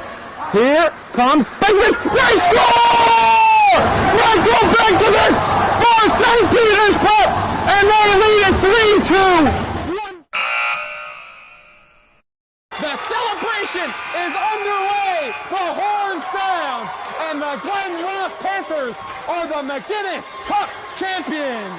But that's going to do it. The revenge tour is complete. The Don Bosco Prep Ironmen are the Gordon Cup Conference champions. Do you want your school to be covered by the #1 live stream service in the state of New Jersey so the entire country can see moments like this? We play once again. Free kick coming for the Mountaineers. Short shot on goal. On post and West Orange gets the goal, and they win. They take down the #2 ranked Seton Hall Pirates.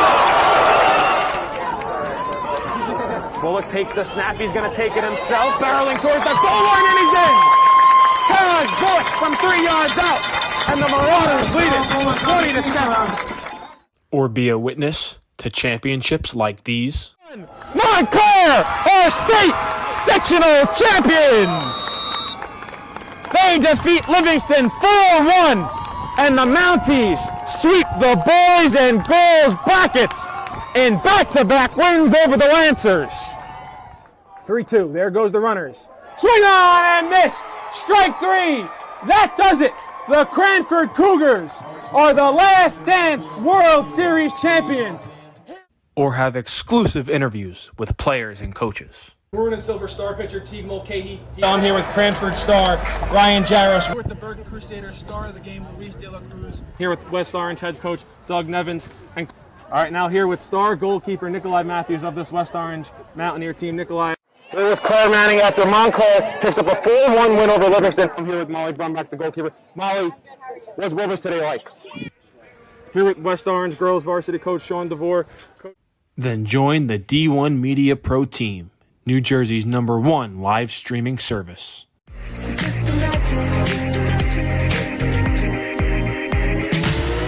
I can see but you when you dance, dance, dance. Feel good, good creeping up on you. So just dance, dance, dance. Come on. All those things I shouldn't do, but you dance, dance, dance. And ain't nobody leaving soon, so keep dancing. I can't stop the feeling. So just dance, dance, dance. I can't stop the feeling.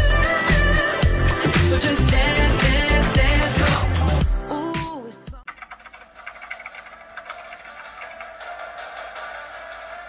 They score! Lloyd attacking and throws it down. Touchdown for St. Peter's. I'm here with Darren Lewis. With Simeon Wilcher. Here with Precious Achua. About doing overtime.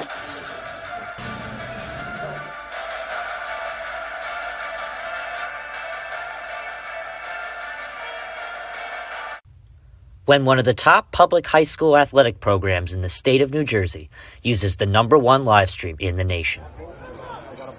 Flip to Carson. He went the 90 yards on the kickoff return. He's trying to finish it off with a touchdown, and he does! The time Carson. Ball court. passed on over to Capstraw. Capstraw will dive in past 2 players, and she's able to lay it up and score. That is the 1,000-point club type of play right there. You can't ask for better than that one. Pass across. Stick down by Murphy. Send the shot and deflected. They score! 2 now. We're at the 2:30 marker left in the game. Immaculate go quickly, but it has just costed them a good play there to stay on the West Orange side. Diving in quickly is Capstraw, and she herself is leading West Orange to a comeback. 5 on it along the far corner. Tries to send it in towards goal. Has a man!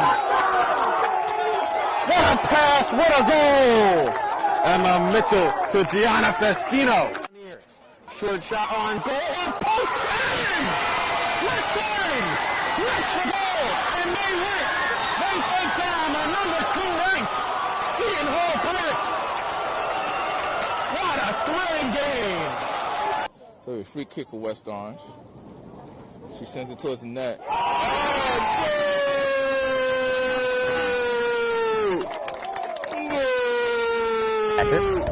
But we don't score the game, we just call and record it. As the pitch from Bove with nobody on base, swung on and missed, struck him out. Rosu now trying to get on the offensive side of things. Can he? Ooh, and he's able to work himself into a pin position. Can he earn the pin? He's got all 5. Back points easily secured. And he pins him. So the first Rosu with the pinfall victory. A big victory for Rosu. West Orange with a 5-0 win over Newark Central. I'm here with West Orange head coach Doug Nevins. All right, West Orange with a 6-1 win over Columbia. I'm here with 3 stars of the game: Emma Mitchell, Kaya Schultz, Gianna Festino. So I'm Ryan Lowy from D1 Media Pro, and I'm joined with senior Kaya Schultz and junior Kylie Capstraw. West Orange girls varsity basketball season is over. Here with West Orange girls varsity coach Sean DeVore. Russo after a 5-0 victory for West Orange over Newark Central. Is his responsibility as Maldonado cranks one into deep left field. You can forget about that. Chris Maldonado with home run number 2 today. He's got as this one is ripped into left field. A bat flip and a homer for Tyler. Pitch is hit in the air, left field, going over Fiore. He's back at the track, at the wall. It's gone. A leadoff home run for St. Joseph's Regional. Ellis Garcia gets things started for the Green Knights. Here in the payoff pitch is hit in the air, deep right center field. That ball is high, it is far, and it is gone! A grand slam for Matthew Monteleone. And it kicks and fires. That pitch is hit in the air, deep right field. Get out of town! Michael, you laid it up, and Marcus Johnson smacked it out of the yard. A leadoff bomb from the Cougars center fielder. Play the 1-2. Hit in the air, deep left field. That ball is high, it is far, it is long gone off the house. Makai Moore with a go-ahead 2-run shot way out of here at Miller. Pitch is a breaking ball, cut on and missed. Hard strikes out the side of the third. We head to the home half. But the first pitch to Hollander is belted in the air, deep left field. That ball is... Welcome back here for the start of the third quarter between the Seton Hall Prep Pirates and the St. Peter's Prep Marauders. I'm Kevin Connolly, joined alongside Justin Pennick, Ryan Lowy on camera for today's game. It's the national game of the week here on the NFHS Network. Marauders 3-0 on the year, Seton Hall Prep 3-0 on the year, St. Peter's number 2 in New Jersey, Seton Hall Prep number 6. And let's show you some halftime stats. St. Peter's Prep just 24 passing yards, but Justin, as we mentioned at the top of our broadcast, they love to run the ball. 159 yards on the ground, 183 total yards. They did commit 1 costly turnover, and they have 5 penalties for 50 yards. As for Seton Hall Prep, they're a rushing team too, but they've had to adjust and get it through the air. 71 passing yards, -1 rushing yards for the Pirates, and 70 total yards. A turnover that wasn't so costly because it was prior to a St. Peter's turnover, and 4 penalties for 25 yards. The Marauders have a 14-6 lead at halftime. We're getting set for the start of the third quarter, and Seton Hall Prep gets the ball to start the third quarter. And Justin, this is going to be a huge drive in determining who wins this game. Yeah, I mean, momentum is up for grabs right now.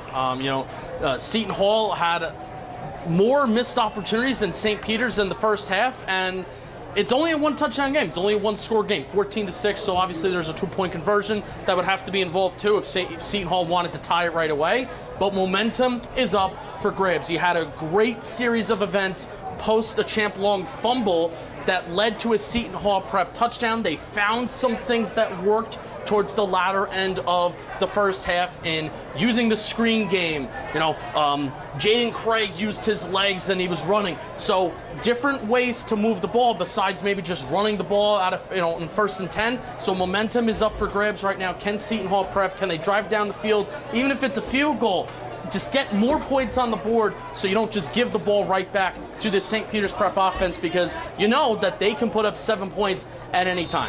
So Nico Duarte on to send it deep and get this second half underway. Darren Burton the second. Nick Dunman back to receive. It's a line drive, end-over-end kick that's fielded by Burton on the move at the 15-yard line. He cuts upfield, has some blockers out in front, and he's spun down at the 35, maybe the 36-yard line. And that's where Seton Hall Prep will get things started in this third quarter. Now, Justin, especially on offense, we've seen a lot of miscues from this Seton Hall team, specifically from their wide receiver group, dropping a lot of passes today. One on the first drive of the game that could have put the Pirates up 7-0. Yep, but you have talented skill position players. You got to have confidence in them this second half. This is the biggest game that you've so far this year. It might even be the biggest game, regular season game of the year for both teams. You got to have confidence in your skill position players to come down with that ball. Miles Thomason will get the handoff, and he'll run forward. He'll keep his legs moving. There goes Miles Thomason. He's off to the races, and a shoestring tackle at the 30-yard line by Eric Perez. A touchdown-saving tackle, and Justin Thomason, he just punched through the line of scrimmage, snuck his way through, and he was off to the races before that shoestring tackle. I mean, there was probably, some 20, 30 yards after contact there where Thompson was touched around the line of scrimmage, probably a little after, but that second effort gets him there, and it gets probably, the biggest explosive play that Seton Hall Prep has had on first down today. And Justin, in that second half last week against Don Bosco, we really saw Thomason put his impact on the game in the second half, specifically in the fourth quarter, as there's a pass out to the near side, caught by Aiden Mack. He's run out of bounds, close to the first down. I think he has enough, and he does.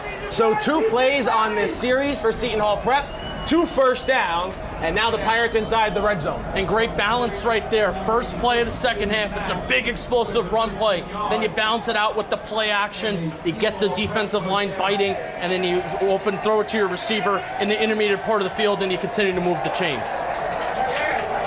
Justin, looks like a completely different offense than we saw in those first 24 minutes on these first 2 plays of this drive in the second half. Football's an explosive play game, Kevin. Explosive play game. Thomason will shift to Craig's right, 4 wide receivers set. The receiver split to the near side is Mac McAteer. Thomason gets the handoff, makes a man miss, uses a stiff arm, and he's brought down inside the 5-yard line.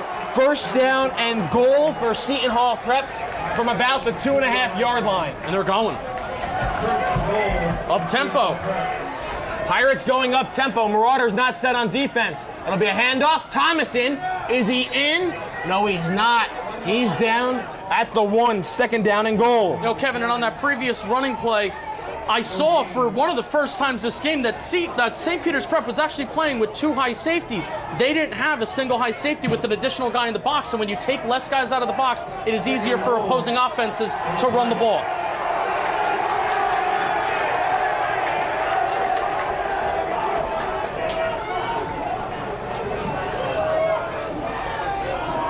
Mano-y-mano football here.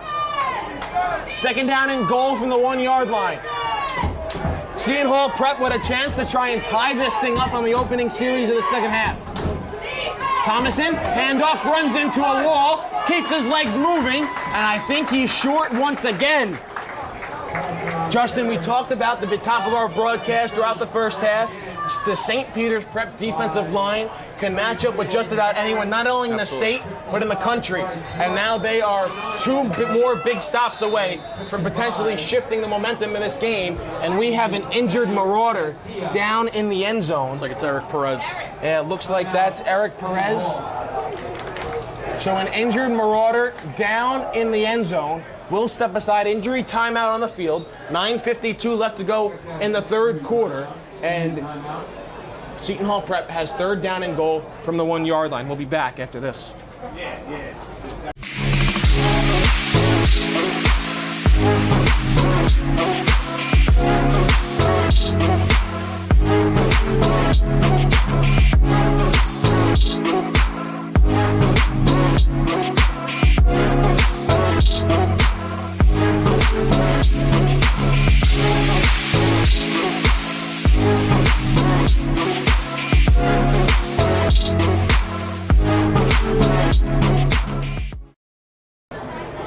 An injured Marauder still down in the end zone, so we'll take another break here on D1 Media Pro. Do you want your school to be covered by the #1 live stream service in the state of New Jersey so the entire country can see moments like this? We play once again. Free kick coming for the Mountaineers. Short shot on goal. On post. And West Orange gets the goal. And they win. They take down the #2 ranked Seton Hall Pirates. Bullock takes the snap. He's going to take it himself. Barreling towards the goal line, and he's in. Charles Bullock from 3 yards out. And the Marauders lead. So Eric Perez up on his feet, able to walk off the field under his own power. Justin, that's a great sight to see because he is so valuable to the St. Peter's defense. Absolutely. He's all over the field. Helped force a sack a little bit earlier. So we'll keep an eye on him as he gets trekked out by the trainers on the St. Peter's sideline, and we'll see if he comes back into this game. Looks like it might be a shoulder injury. Your Seton Hall Prep here, it's third down. You have a quarterback that's 6'3", 215 pounds, and you're 1 yard away. Just ran the ball twice and you went nowhere. They run it again. Thomason trying to get in, and he's brought down from behind. Bryce Rooks was in to swing Thomason down from behind. He lost a yard on the play, and now it's fourth down and goal from the 2 yard line.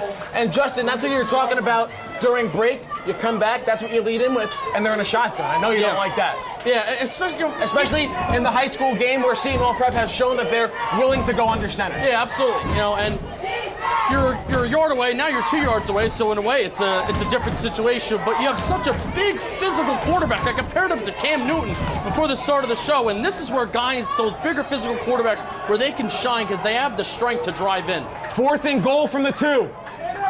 Cragg keeps it himself, dives forward, he's in, touchdown! Jaden Cragg takes it from 2 yards out on fourth down and goal. And Seton Hall Prep is a 2-point conversion away from tying this one up. And we'll see what they want to do. And they will stay on the field and go for 2 to try and tie this one up at 14. And right on cue. Right on cue. Use the physicality of the quarterback. 8:56 left to go in the third quarter. Seton Hall Prep a 2-point conversion away from tying this one up. Justin, we talked about coming out of halftime. This was arguably the most important drive of the game, and the Seton Hall Prep offense delivered. Now we'll see if they can tie it up. Trips to the near side of the field. Dunneman, the closest one, toward the line of scrimmage. Thomason in the gun. McAteer to the far side. Cragg rolls out.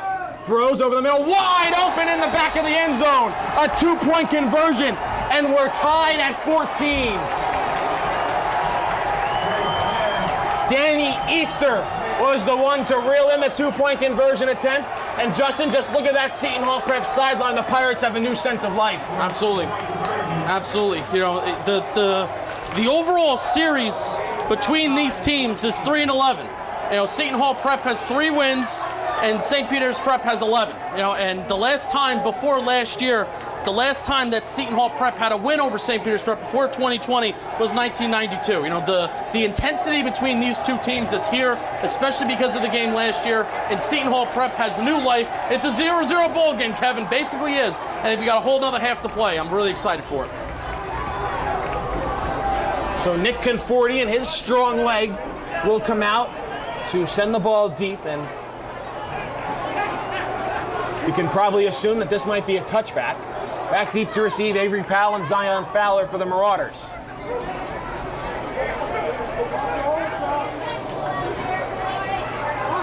And Justin, you don't really want to pin this on one play, but that fumble by Champ Long, it gave Seton Hall a new life. It says, all right, we're still in this game, because that could have made it 21-0 St. Peter's. Yeah, I mean, and then it was followed by beautiful execution of the 2 drives in which Seton Hall Prep had to do something, and in order for them to get back into this football game, they've taken advantage of it. So, mistakes, you can't have them in big games like this. The kick is returned by Powell, tries to turn the corner, loses the football, he recovers, and he steps out of bounds. St. Peter's getting a little loose with the football on their last couple of drives. Powell was able to get out right around the 20-yard line. I think they'll spot him down at the 21. We'll see where they spot the ball, where he went out of bounds. I think it's right around the 20. They'll spot him on the near hash, and they will put him down right at the 20-yard line. First down and 10 for St. Peter's from there.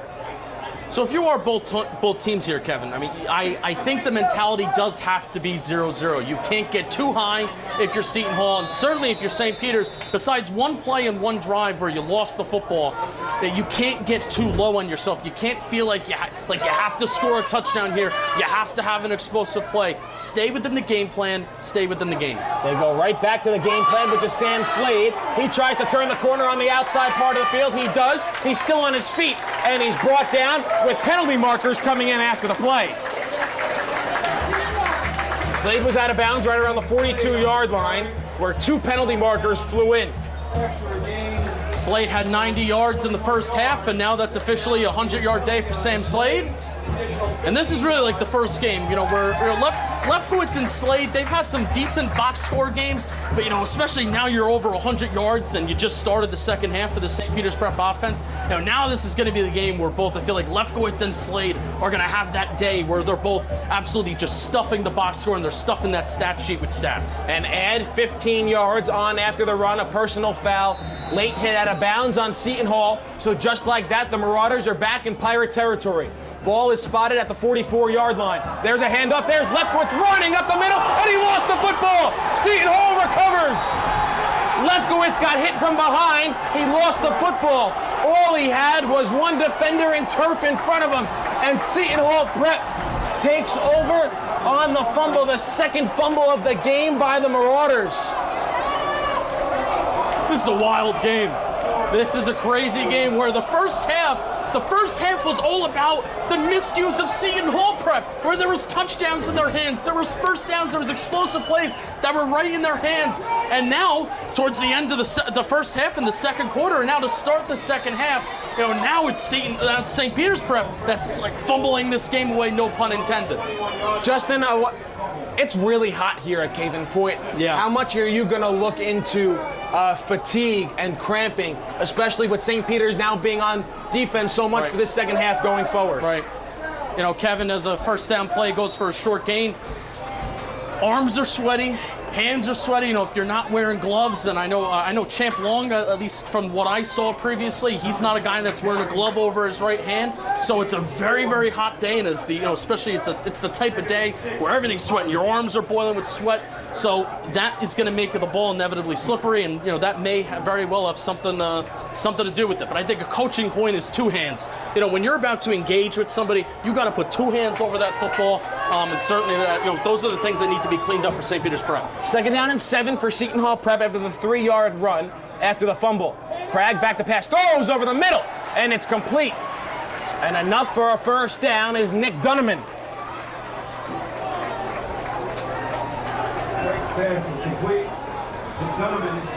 About 7.5 left to go in this third quarter. St. Peter's Prep looked like they were on the move, trying to respond after Seton Hall Prep tied the game.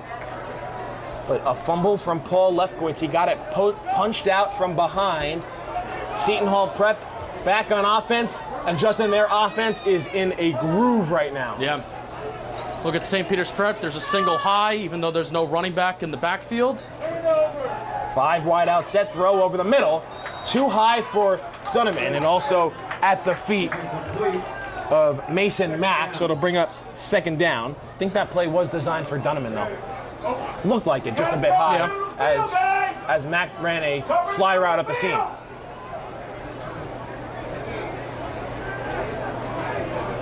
Justin, just looking at the body language of these defenders for St. Peter's, see a lot of hands on hips right now. Yep. Like I said, you can't get too high if you're Seton Hall. You can't get too low if you're St. Peter's just because things aren't going your way. It's a tie football game. It's a brand new football game. You got to play like it. 2nd and 10. They'll fake the pitch. Craig throws over the middle, and it's incomplete. In and out of the hands. It was a little low, but Aiden Mack was able to get his 2 hands on it, just couldn't reel it in as he fell to the ground, and it's 3rd and 10. And Justin, also want to mention, back on the field for St. Peter's Prep on this drive, Eric Perez. So a great sight to see for the Marauders. Absolutely. Absolutely. And I'm willing to bet, if I'm a betting man and I've watched a decent amount of St. Peter's Prep games in my heyday, I'm willing to bet the defense coordinator and also head coach, Richie Hansen, as he would preferably like to be called, may put up some sort of elaborate blitz package on this 3rd down. He's been known to do that. Marauders showing blitz. Play action pass. Craig under pressure. Steps up in the pocket. Perez is there, and he's brought down from behind by C.J. Wesley. Wesley and Perez combine on the sack, and the Marauder defense stands tall after 1 first down for Seton Hall Prep. They'll have to send their their punt team back out on the field. Yep, linebacker came right at the A-gap, and I would more or less call that a coverage sack, but it's still a great job. When you have a mobile quarterback, it's a great job by those defenders to stay in their lanes. You don't want to get too upfield. You want to have somebody around that line of scrimmage, so if that quarterback does decide to run, you're able to take him down, you're able to force 4th down. That's fantastic. Good snap. Punt is away. Fitzroy Ledger, the speedster, back to receive for St. Peter's. He can outrun just about anybody in the state, and there he goes. He picks up a couple of blocks, and he's inside Pirate territory down at the 46, 47-yard line. Nick Conforti made that tackle. That was awesome. Justin, one thing that we haven't seen a lot today, St. Peter's hasn't gotten the ball to Fitzroy Legister out in space. Yeah. I mean, he's an all-state track and field star, one of the fastest players in the state, and you saw it right there in that punt return. I mean, a theme of this year really for the St. Peter's Prep offense has been the yards after the catch that their wide receivers have been able to generate too, and they haven't really been able to do it today. It's been a lot of Sam Slade, it's been a lot of Lefkowitz, and it's been a lot of, kind of Champ Long maybe rolling out, and whenever a ball's delivered, it's on the sideline, so then it's a tackle right away. Yeah, the yards after the catch has been kind of limited for these St. Peter's Prep wide receivers today. Slade gets a start at running back on this drive. He gets a handoff, he runs forward, makes a couple man miss, and he's brought down shy of the 40-yard line, down at the 41. It'll be a gain of 6 yards and bring up 2nd and 4. Again, the patience and the change of direction of Slade on that play, or he's efficient. He's north and south. He's not going to bounce. He's not going to bounce a play like that where he knows situationally when to bounce certain running plays to get a big gain. But right there, you're looking to get 6 yards on 1st down, and he was kind of contact at the line of scrimmage, but he found a way to churn out 6. They'll hand it to him again. A patient run there. He waits for the hole, falls forward, and has enough for the 1st down. So good. So good. It's like a dancer, except he's not dancing. Almost like Le'Veon Bell in his prime with the Pittsburgh Steelers. Oh, absolutely. How much of a patient runner he is. He waits for his offensive lineman to go to work, and then he bursts through the hole. Absolutely. And you're always moving forward. Always moving forward.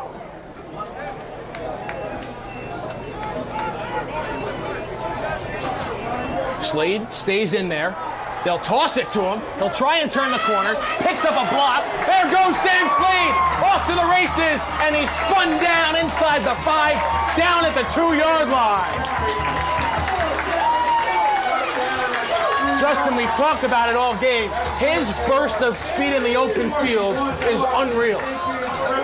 You balance it with the patience, and then when you hit the outside, you can go up that sideline. He shows off the speed. And the duality of the St. Peter's Prep offense of there's a couple plays there where they're running in between the tackles, but then that pitch and the ability to run outside the tackles, that is what makes this offense absolutely dangerous and so diverse. Couple of ticks under 5 minutes left to go in the 3rd quarter, and St. Peter's is going to burn a timeout. 1st down and goal from the 3-yard line for the Marauders when we come back. St. Peter's Prep on the move, trying to retake the lead here against Seton Hall in the National Game of the Week. Prep didn't burn that time. So just imagine. Nothing I can see but you when you dance, dance, dance. Feel good creeping up on you, so just dance, dance, dance. Come on, all those things I should but you dance, dance, dance. And ain't nobody leaving soon, so keep dancing. I can't stop the feeling, so just dance, dance, dance. I can't stop the feeling, so just dance, dance, dance. Back after the St. Peter's timeout, their first of the second half, 4:49 left to go in the third quarter. I'm Kevin Connolly, joined alongside Justin Pennick, Ryan Lowy on camera for today's game. The Marauders burn a timeout after Sam Slade got them down to first and goal inside the 5, down at the 3-yard line. Paul Lefkowitz in the backfield, a jumbo set for the Marauders. They'll hand to Lefkowitz. He'll run forward. The pile will try and push him forward. He'll pick up 1, maybe 2. It'll bring up second and goal. Very similar situation to the Seton Hall prep goal line situation that they just had a couple minutes ago. Mano-y-mano. Front 7 versus front 7. Lefkowitz again, the tailback. A play action to him. Bootleg for Champ Long. Tries to make a man miss. And he lost a yard on the play. The Marauders will be back to the 4-yard line for third down and goal. All right, so now you lost a few yards there, and sometimes it's not, in a way, it's not the worst thing in the world. If St. Peter's Prep wants to go back into the shotgun, do they want to incorporate some more wide receivers? They're going to stay in the jumbo set. So, are they trusting this running game to kind of punch it in? Because I certainly wouldn't think that they're passing out of this formation. In comes Sam Slade. Lefkowitz to the sideline. 3:40 to go in the third quarter. Third down and goal for St. Peter's.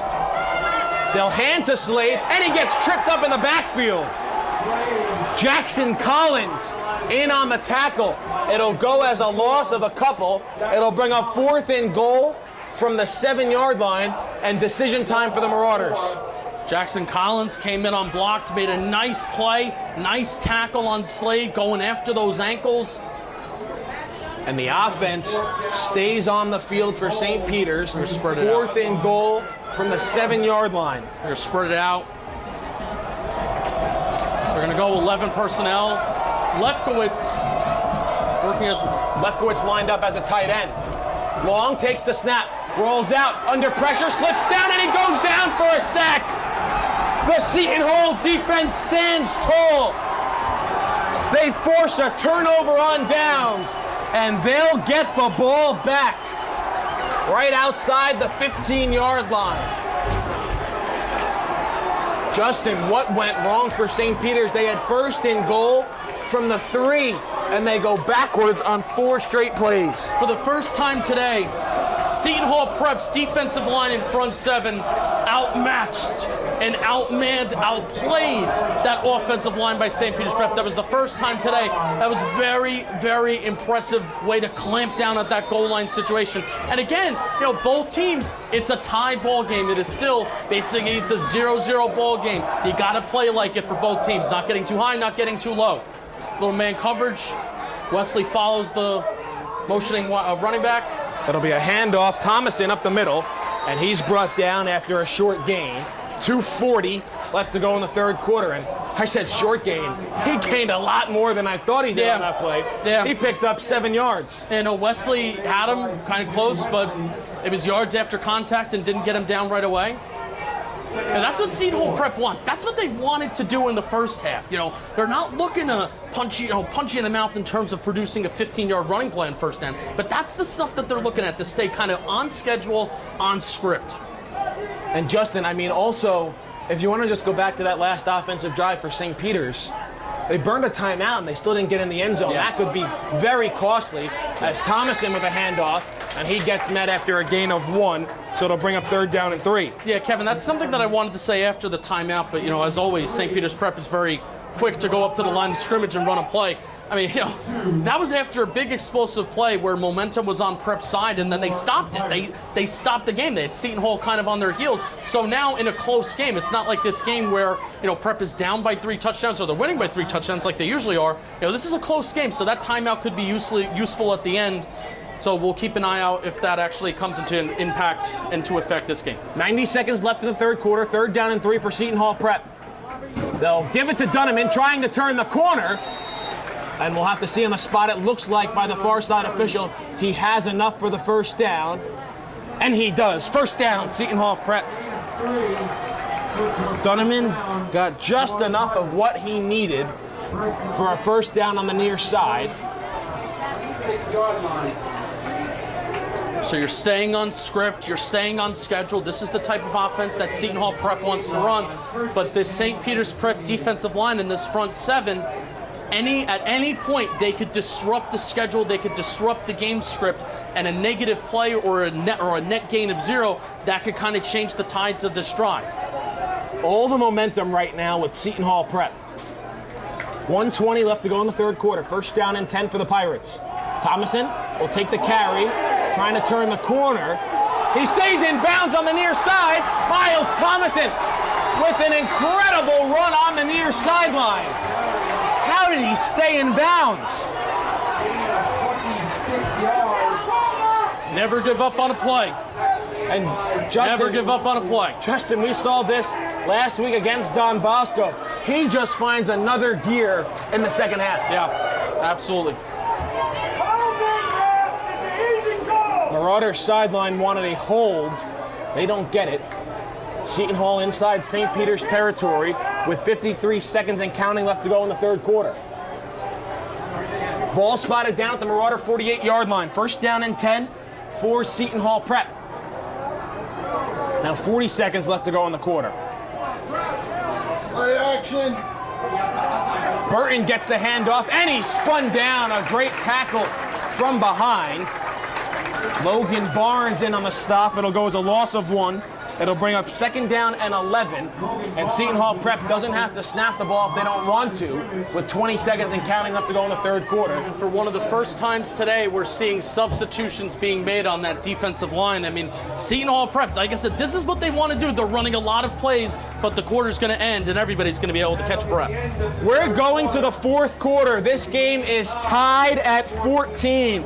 St. Peter's once held a 14-0 lead. Pirates with 14 unanswered. You're not going to want to miss the last 12 minutes of this one. And our national game of the week, it's certainly living up to the hype. Here from Cave-In Point in Jersey City. We'll be back right after this.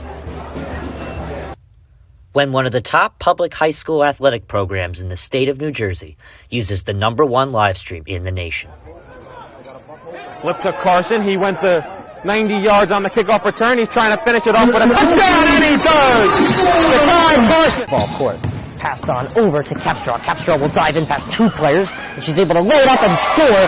That is the 1,000-point club type of play right there. You can't ask for better than that one. Pass across. Stick down by Murphy. Send a shot and deflected. They score! 2 now. We're at the 2:30 marker left in the game. Immaculate go quickly, but it has just costed them a good play there to stay on the West Orange side. Diving in quickly is Capstraw, and she herself is leading West Orange to a comeback. 5 on it along the far corner. Start of the fourth quarter. 2 teams flip sides. Seton Hall Prep has the ball on the St. Peter's Prep 49-yard line, second down and 11. 3 receivers split out to the far side of the field. Thomason comes in motion to the near side. Cragg, design quarterback run. Now he throws it to Dunneman for a first down. Bounces off a tackler, and he's brought down. It'll be a first down for Seton Hall Prep. The Pirates wanted a face mask on the play. They don't get it. Just in a great play design there by Seton Hall Prep. They've done that a few times where it's RPO play action. Sometimes those terms can be switched, and frankly, I'm not smart enough sometimes to know the difference. But beautiful play design in the middle of the field to move the chains. First down and 10 from the 36-yard line for Seton Hall Prep. After they force St. Peter's Prep into a turnover on downs with 1st and goal to go. A handoff, Thomason, and he's tripped up. A great cornerback blitz by Avery Powell. Thomason gets back to the line of scrimmage. It'll be 2nd and 10. Avery Powell did a lot of that last week, coming up to the line of scrimmage, making some tackles. Hasn't had his number called a lot today. He's St. Peter's Prep CB1, lockdown corner for a reason, but makes a nice play in the running game there. And Justin, now see a couple of clouds in the distance providing some shade here at Caveman Point. And I don't know about you, but you feel when the sun goes behind one of these clouds, it just gets cooler. I'd imagine the players are feeling that on the field too. Players and people in the stands too, which is certainly a welcome sign. Whistles come in, and did St. Peter's Prep just burn another timeout? They did. So St. Peter's Prep with just one timeout left for the rest of this fourth quarter, 10:42 to go in regulation. And Justin, I mean, that is not good for the Marauders. No, it's a close game. Seton Hall Prep has momentum. It just has an inevitable feel like it's going to come down to a final drive, whether that be by Seton Hall or St. Peter's. So burning that second time out of the half, it's not ideal. Not ideal at all. So timeout on the field. We'll step aside for a quick break. 10:42 left to play in the fourth quarter. Seton Hall Prep and St. Peter's Prep tied at 14. High school sports fans, relive your favorite moments. Just click the shopping cart below the video player and select DVD or digital copy to get yours today.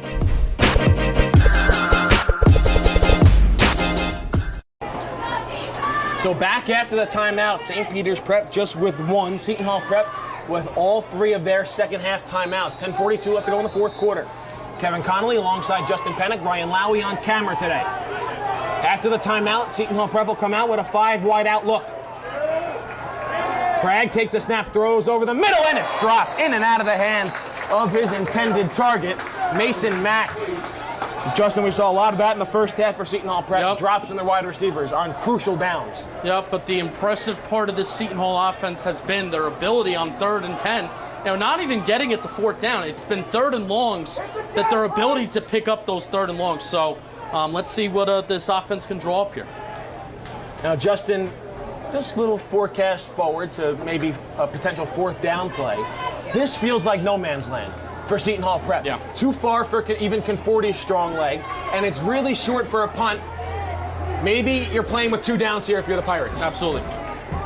4 wide out set, 3 to the near side. Man comes in motion is Aiden Mack. He joins the line of scrimmage. Craig under pressure. He'll dump it out to Thomason, and Thomason is spun down. A great open field tackle by C.J. Wesley after a gain of only a yard. 4th and 9, decision time for head coach Bill Fitzgerald and Seton Hall Prep, and here comes the punt team. They'll rely on Nick Conforti to try and pin St. Peter's deep in their own zone. 10 minutes left in this fourth quarter. And nobody back deep to receive for the Marauders. They'll play for the fake.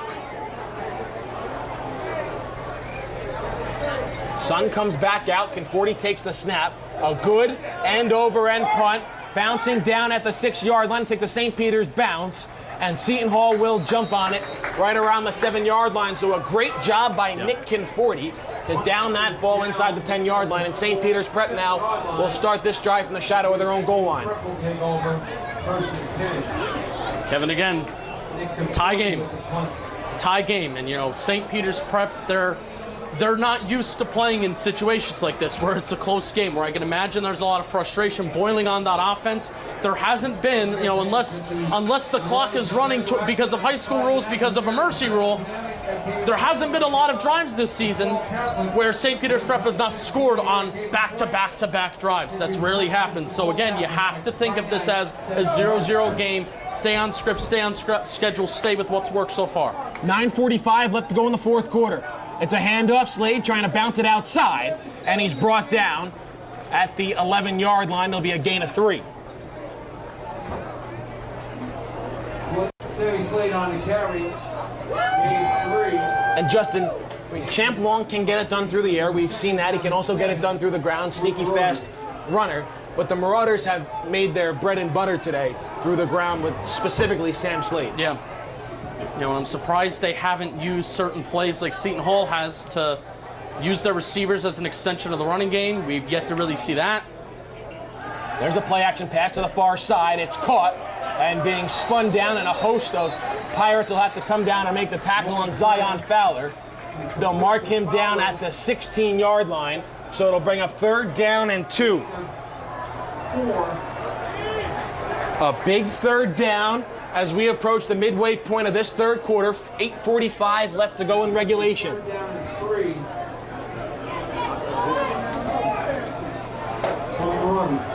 Slade in the backfield next to Long. Fowler to the far side, Legister in the slot on the near side. Long pump fakes, and it's almost intercepted. In and out of the hands of Kevin Agnew, and he had thoughts of bringing that into the house for 6. I think he thought touchdown before he fully came down with that ball. But what a play, what a way to jump that route by Agnew. And you're not, this is definitely not 4-down territory. I certainly wouldn't think it would be. Well, the one punt we've seen from St. Peter's today, Long did punt, and the rest of the punt team will come out on the field. Kevin Agnew was thinking about a touchdown before he secured the interception.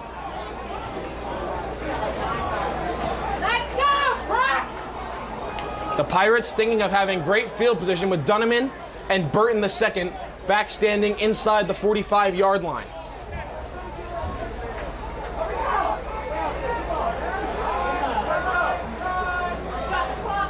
Play clock winding down. That's kept on the field by the officials. Marauders make a late substitution. Long takes the snap, and he gets over a good end-over-end punt back at the 15-yard line, where Nick Dunneman will call a fair catch. Seton Hall Prep in great starting field position. 1st down and 10 from the 47-yard line for the Pirates.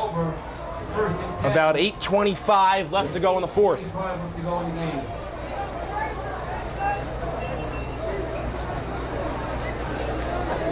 Justin, the St. Peter's Prep defense, it's been a bend, don't break since Seton Hall tied the game. Yep.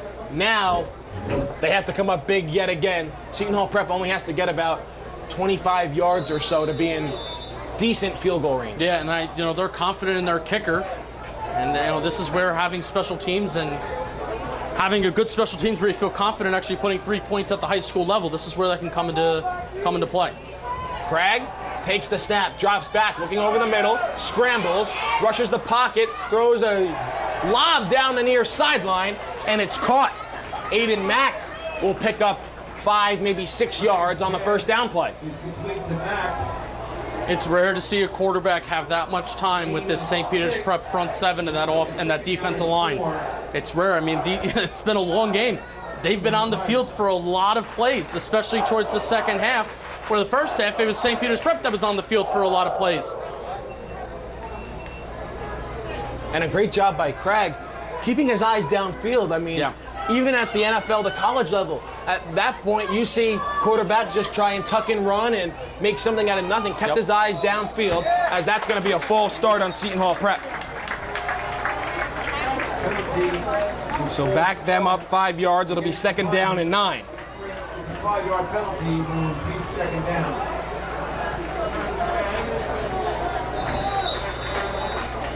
Second and 9. So the ball is spotted just inside midfield.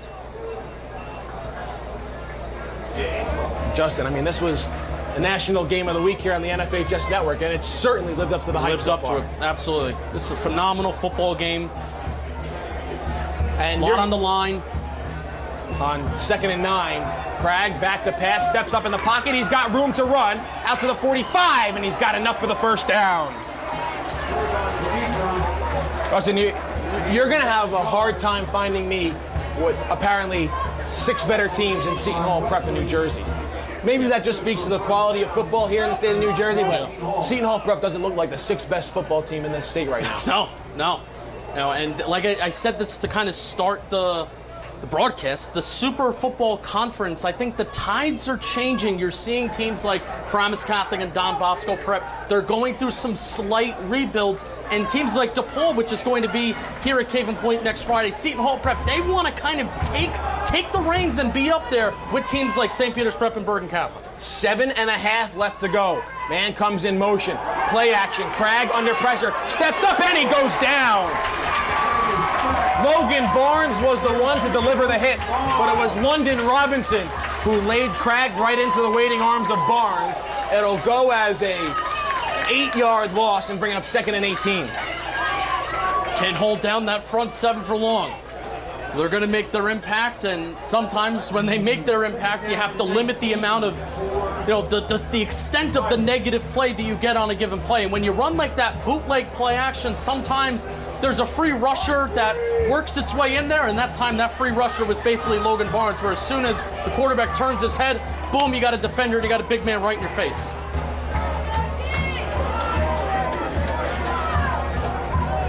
Second and 18, ball at the St. Peter's 49-yard line. Fake screen, Cragg under pressure, throws over the middle, and throws at the feet of his intended target, Brody Davis.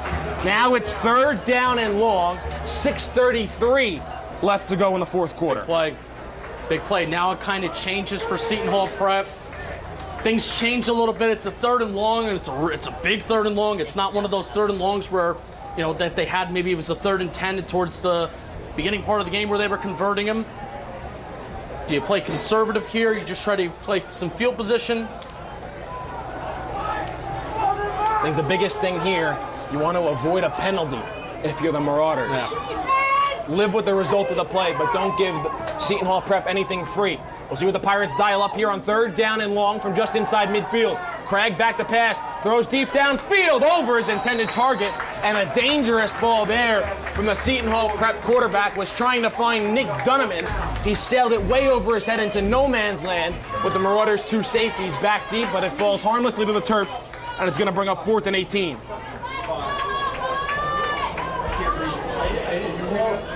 Fitzroy Legister as the punt returner here. Again, blazing speed from Legister. Conforti with a bomb of a leg. It's a high spiraling kick, fielded inside the 10-yard line, and Fitzroy Legister is brought down immediately at the 9-yard line. St. Peter's Prep again back deep in their own territory with 6:19 left to go in the fourth quarter. So if you're offensive coordinator Ryan O'Flaherty here, if you're Coach O'Flaherty, you're calling the plays right now that you know are going to work. You are calling the plays right now that you know are going to produce for you. The plays that have worked this year, the plays that you have run in practice the most. Those are the play calls that you're going to be putting forth right now. And Justin, St. Peter's has not been in this position this year. In their 3 games, they've outscored their opponents 144-8. They have not been in a close game like this all season long. New territory for them. As they'll give it to Sam Slade. He bounces it to the outside. He's got a 1st down and more. Out past the 20-yard line is the St. Peter's running back. And on the opposite end, Seton Hall Prep has been in a game like this with their 20-7 victory over Don Bosco last week. But they also, their other 2 wins have come via a blowout. They're outscoring opponents 119-21. Yes. So new territory for the Marauders. Pirates used to being in a tight game. The patient running of Sam Slade bounces it to the outside, and he picks up a gain of, looks like they'll give him 8 yards on the carry, and Slade a bit shaken up after that tackle. He's slow to get to his feet. He's going to check out of the game. Lefkowitz will come in. I mean, that's big. Lefkowitz is, a very solid back, and he's phenomenal. But Sam Slade has, he's had something today where his patience, his footwork, that has been one of the, I think it's been the main difference where it's kept this Prep offense afloat in this second half despite not putting up any points. Lefkowitz in, Justin, also Hassan Moore in the game. The slot wide receiver on the near side, haven't called his name at all today, as the handoff goes to Lefkowitz, and it looks like he has enough for the 1st down. We'll have to check the spot. He's short. And he is in fact short, so it's 3rd and inches. We'll call it 3rd and 1. 3rd and about a foot for St. Peter's. 5 minutes left to go in the fourth quarter.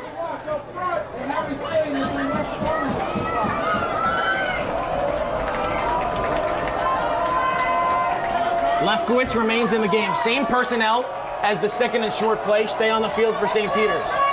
Fowler split out wide. Hand to Lefkowitz, trying to run forward, and he didn't get there. He lost yards on the play. He lost 2 yards on the play, and it's 4th down and 3. Ryan Butler lost 2. I think the punt team's coming out here, Kevin. 4.5 and counting, and here comes the punt team for St. Peter's Prep. Justin, what more can we say about how this Seton Hall defense has played in this second half? Well, they've clamped down, and really, I know we talk a lot about the St. Peter's Prep rushing offense, but it really is the passing offense that keeps them moving, that keeps the chains moving. It's the explosive plays. One of the keys to the game that I talked about for Seton Hall Prep was limit the explosive plays of the St. Peter's Prep offense. I'm not sure there's been a play of 15 or especially 20-plus yards this second half, and I think that's been the key here. Long gets a line drive punt away. It'll bounce at the 40-yard line and take a St. Peter's Prep bounce. Donovan Wilfield, he breaks the tackle out to the 40, 45, and gets shouldered out of bounds right around midfield.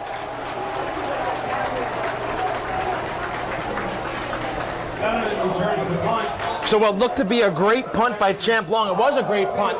The Marauders unable to really field the punt, get a nice tackle on it, and they spot Dunneman down exactly at the 50-yard line. So first down and 10 from midfield for Seton Hall Prep. And Justin, it feels like the Pirates have been starting at midfield for the large majority of their drives in this second half.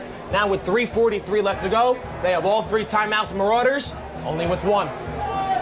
Kevin, I have a feeling this game is going to come down to an explosive play.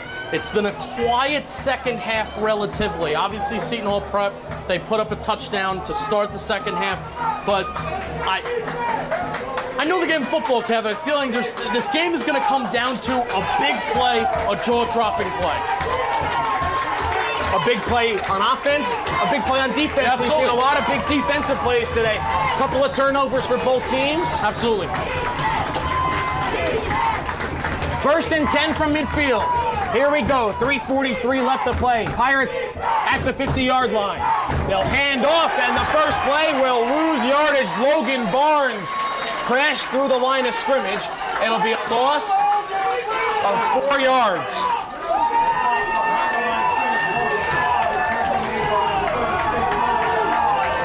And here comes this Caven Point crowd. The St. Peter's side making some noise. Marauder Nation on our left, Pirate Nation on our right. Second down and 14 for Seton Hall Prep. Clock continues to move. 3:05 and counting left to go in this fourth quarter.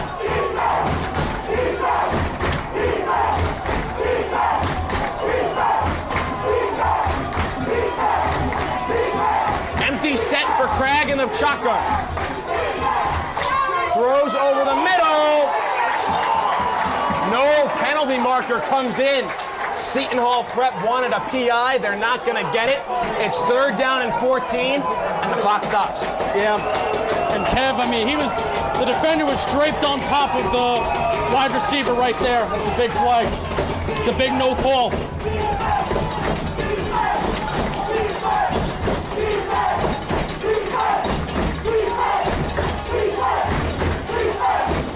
Justin, what do you do now if you're Seton Hall? I mean, you can still run the ball because Miles Thomason has been excellent in this second half, but you got to get to that 40-yard line.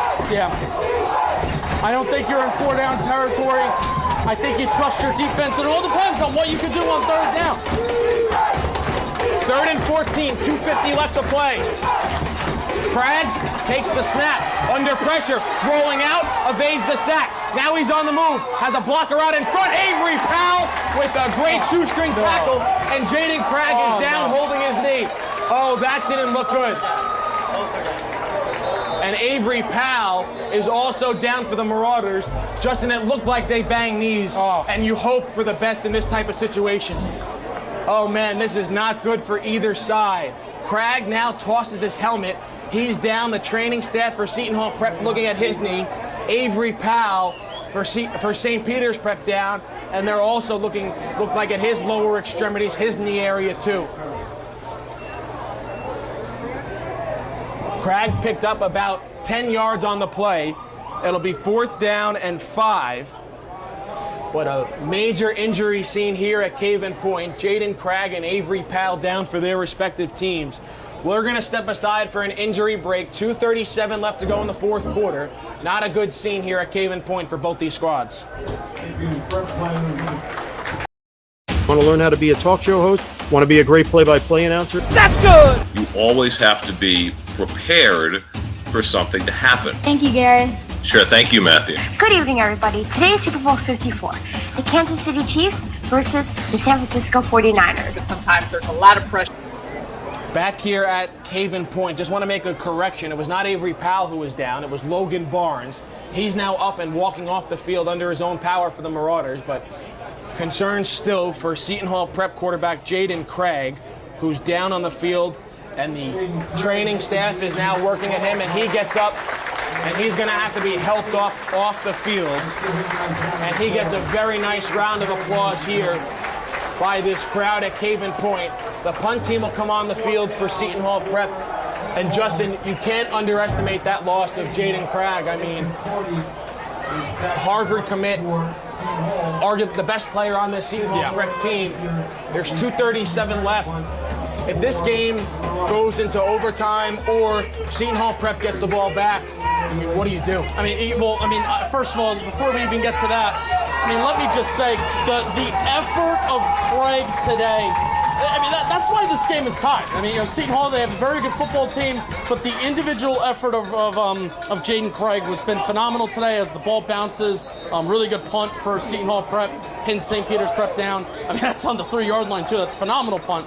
But the effort of Jaden Craig was phenomenal today. I've been a part of a lot of different high school games, and I've witnessed a lot of high school games over the years, but his individual effort has been phenomenal today. He deserves to be really commended. An outstanding punt by Nick Conforti. The ball is down at the 3-yard line.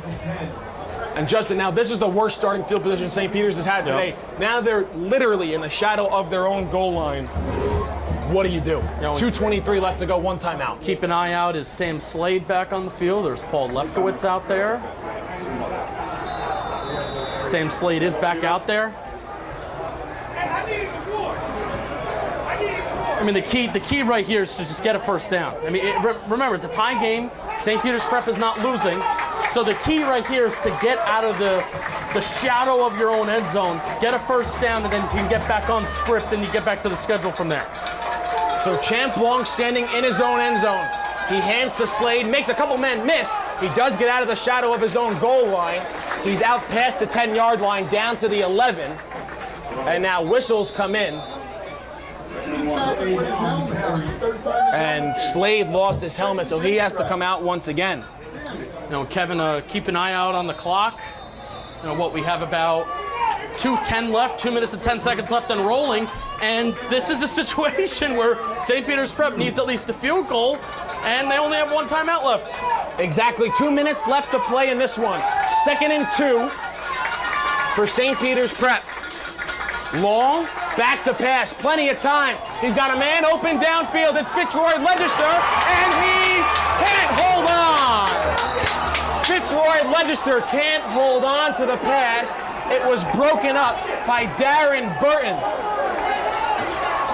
The referees will now come together to discuss, and they all rule incomplete, so it'll bring up 3rd down. Oh, man, that's Legister had it, and Burton with a great job to get his hand in there and break up the pass. Crushing. That's crushing. It's 3rd and short. You got to have a quick memory here. You got to have a quick memory. This is not 4-down territory. You can't have 4-down territory here. It's 3rd and short. You got to pick up this first down. You got to have a quick memory here. But that was the play, Kev. We were talking about explosive plays and how one explosive play could have been the main difference in this game. That was that explosive play that could have gotten you across the 50-yard line. 3rd down and 2, 1:45 left to go in the 4th quarter. Pirates with 3 timeouts, St. Peter's with 1. They need 2.5 yards for a first down to keep this drive alive.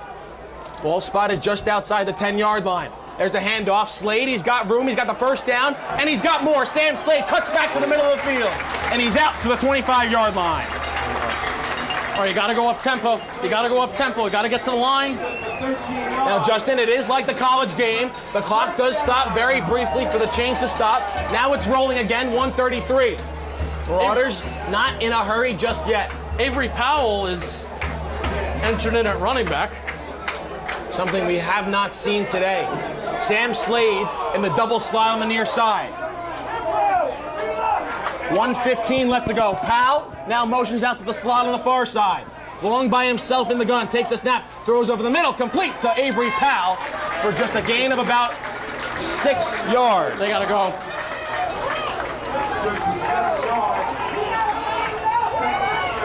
Under a minute left to play. St. Peter's still not hurrying. 1 timeout in their back pocket. 54 seconds left to play. The ball is at the 31-yard line. Powell again motions out. Same formation for the Marauders. Clock continues to move. Now 43 seconds left. Long. Back to pass. Looking over the middle. Now he scrambles out. Throws downfield. Incomplete. Too high for his intended target. I believe that was Hassan Moore. And there's 36 seconds left to go in regulation. Yeah, 36 down and 4. 36 seconds left, and we're not even crossing the 50-yard line. So this is going to be tough. I mean, now we got to call up some plays that get guys out of bounds. Get the first down here. Clock stops briefly, but then we got to get some scripted plays and get some guys out of bounds. So St. Peter's Prep wants an opportunity to possibly put 3 points on the board. The speedster, Fitzroy Legister, back in the game for St. Peter's, as they'll receive the play from the near sideline. 36.2 seconds to be exact left in this fourth quarter. We're tied at 14. Powell again motions out to the far side slot. Long, under pressure, rolling out, evades the rush, and he'll dump it off. And this could be intentional grounding, and there's the flag. A flag comes out where Long was tackled. The ball did get back to the line of scrimmage, but there was nobody in the area for St. Peter's Prep. It seemed like he was in the pocket. This looks like a prime example of intentional grounding. It is, and it is a loss of downs plus the yardage lost on the penalty. So now St. Peter's Prep will be punting once again deep in their own territory. 29 seconds left to go. You know, and remember, Seton Hall Prep, they may be getting the ball around, I would say, midfield worst case scenario here, because Champ Long is going to be punting from his own end zone. So worst case scenario, you got the ball at midfield. And you got to remember, Nick Conforti has quite a leg on him for Seton Hall Prep as kicker, and all you need is 3 points as with the tie game. Seton Hall Prep just burned a timeout, their first of this second half. They'll have 2 remaining, 29.3 seconds left on the clock. We're tied at 14. It's a fourth down and about 24 coming up for the Marauders. The ball is spotted at their own 8-yard line because of the intentional grounding. And Justin, that's just a killer penalty right there. Yeah, absolutely. Because even if you took the sack, you'd have Seton Hall Prep burn a timeout, right, but you wouldn't have lost the extra penalty yardage. Yep. No, it wouldn't hurt as much if, you know, Nick Conforti was your typical special teams kicker at the high school level, where it's like, you know what, if we only allow 20 yards in a span of 30-something seconds, or even 30 yards, and they're at the 20-yard line, you feel good about, you know, there being a 37-yard field goal attempt, and you don't feel confident in most high school kickers kicking that. But certainly, Conforti has the leg to do so. And I see Jaden Craggs standing on the far sideline, right around the 35-yard line. He has a football in his hands. And he's still talking with the Seton Hall Prep training staff. So back to the field to play, timeout over. Seton Hall Prep hoping to get great starting field position here, and also looks like they're going to sell out to try and block this punt. Low snap. Good job by Long to field, gets it away. A high end-over-end punt, bounces at the 40-yard line, all the way past midfield. And if the Marauders are smart, they would have let that ball run a little bit more. But 19 seconds now on the clock for Seton Hall Prep. And who's going to come out to play quarterback for this drive? And there's number 1 in white. And it looks like he's getting high fives from his teammates. He's going to join the huddle. It looks like he's going to come out and play unreal. Quarterback. Unreal. The heart of these kids, heart of these student athletes. Backup quarterback, Tyler Marion. He goes back on the sideline. Seton Hall Prep still in their team huddle on the far side. Also want to note, also injured on that play, Logan Barnes. He's also back on the field for the Marauders. But Jaden Craggs' injury looks so much worse than Logan Barnes, as he would continue to stay on the field. And here comes number 1 in white. Craig back out for Seton Hall Prep. 19 seconds, 2 timeouts, tie game. A great sight to see for Seton Hall Prep. Marauders need a big stop here to send this game to overtime. And Seton Hall Prep not even going to try and make something happen. They're content to go to overtime.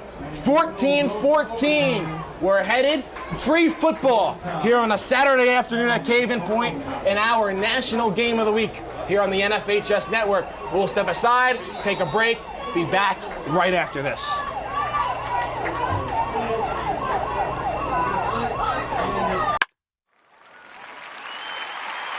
It's his responsibility as Maldonado cranks one into deep left field. You can forget about that. Chris Maldonado with home run number 2 today. He's got as this one is ripped into left field. A bat flip and a homer for Tyler Beck. Pitch is hit in the air, left field. Going over Fiore. He's back at the track, at the wall. It's gone. A leadoff home run for St. Joseph's Regional. Ellis Garcia gets things started for the Green Knights. Here in the payoff pitch is hit in the air, deep right center field. That ball is high, it is far, and it is gone! A grand slam for Matthew Monteleone. And it kicks and fires. That pitch is hit in the air, deep right field. Get out of town! Michael, you waited up, and Marcus Johnson smacked it out of the yard. A leadoff bomb from the Cougars center fielder. Play the 1-2.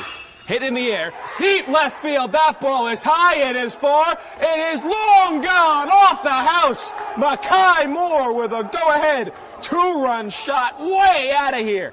That Miller pitch is a breaking ball, cut on and missed. Hard strikes out the side of the third. We head to the home half. But the first pitch to Hollander is belted in the air, deep left field. That ball is high, it is far, and it is gone. Matthew Hollander wastes no time getting Milburn on the board here in the first inning.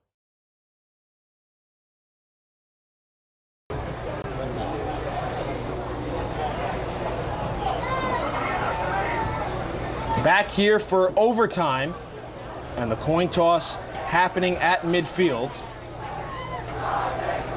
Seton Hall Prep is the visiting team, so they will call the toss. They won the toss to start this game. Both teams will get at least one possession from the 25-yard line. And Justin, here, I mean, the big advantage is playing defense first. Yeah, absolutely. But, you know, even just before these two teams we kick off overtime, this has been a phenomenal football game. These are two great football teams. They are two very well coached football teams, and I'm kind of speechless at what we've kind of seen today at the level of good football that has been played today by two teams that want it. Very well done. Very well done by these student athletes.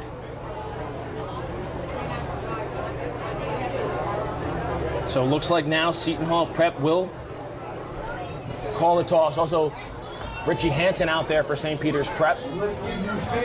As the toss is flipped, we'll see which way the official motions, and he's going to motion to St. Peter's Prep. So it looks like St. Peter's Prep has won the toss, and they are electing, look like they're electing to go towards the left side of the field.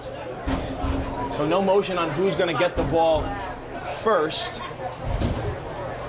Referee just pointed towards the left side of the field. I think Seton Hall Prep is going to have the first possession of this first overtime, and they will.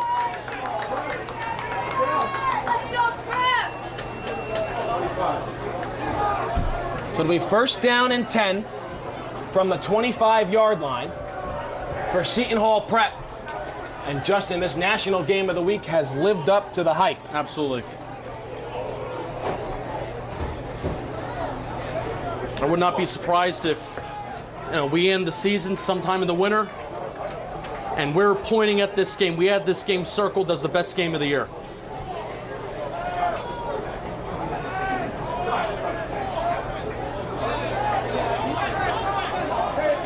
And now some confusion. St. Peter's Prep thought their defense was out on the field first, and now their offense is being signaled to come out on the field.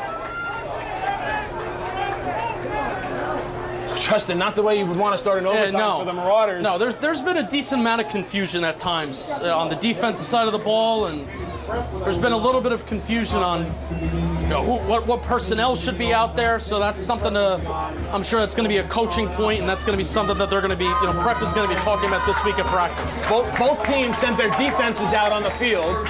Now the St. Peter's offense comes out on the field, so they will have first possession here in the overtime. First down and 10 for the 25. Both teams get a possession in overtime. Sam Slade gets a start at running back. They'll pitch it to him. Slade, looking for blockers, cuts up field, and a swarm of tacklers will stop him after a gain of 3. It's a great job by that Seton Hall Prep defense.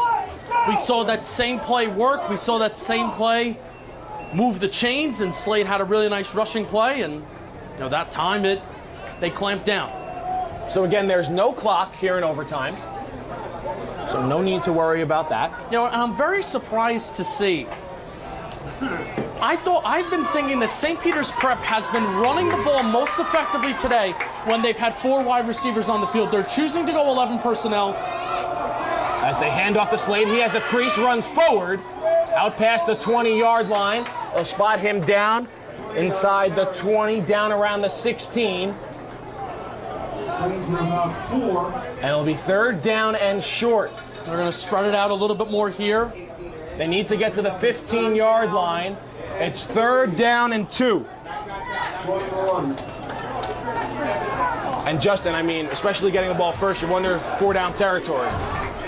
Yeah, and it's interesting to me that Sam Slade and Paul Lefkowitz are both off the field. And this is one of the first times all this year that those guys have been off the field. And this is probably the most important play of the season. Long pump fakes, dumps out to Powell.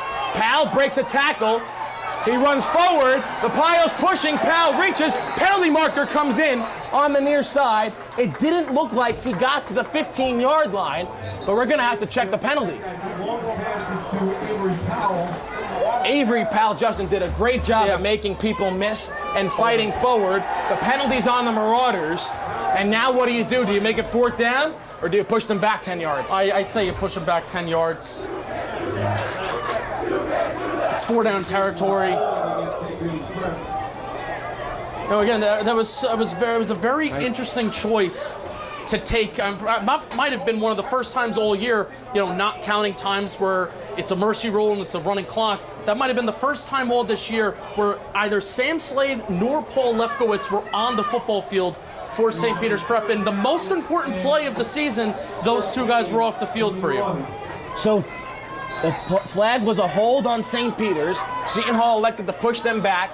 It's 3rd down and 13. Marauders have to get to the 15-yard line to move the chains. And Justin, you're thinking that they might have 2 downs to do it. Yeah, it's 4-down territory. Slade in the far side slot. Trips to the near side. Pirates showing pressure. 1 deep man safety, Monteleone. Long takes the snap. He's under pressure. He's got to get rid of it. He escapes the pocket, and he's tripped up. It's a sack.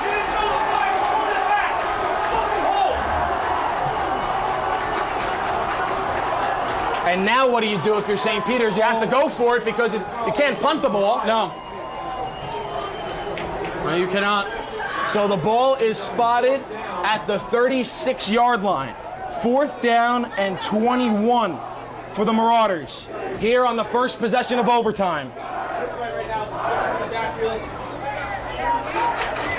They have to get to the 15-yard line. A ball's at the 36. Marauder offense stuck in the mud in this second half after a very nice first half. They have not scored since halftime. Long, back to pass. Needs 20-plus yards, steps up, evades the rush, under pressure. He's got to get rid of it. He heaves it downfield, and it's incomplete. And now all Seton Hall Prep has to do is score, and they get the upset victory on the road.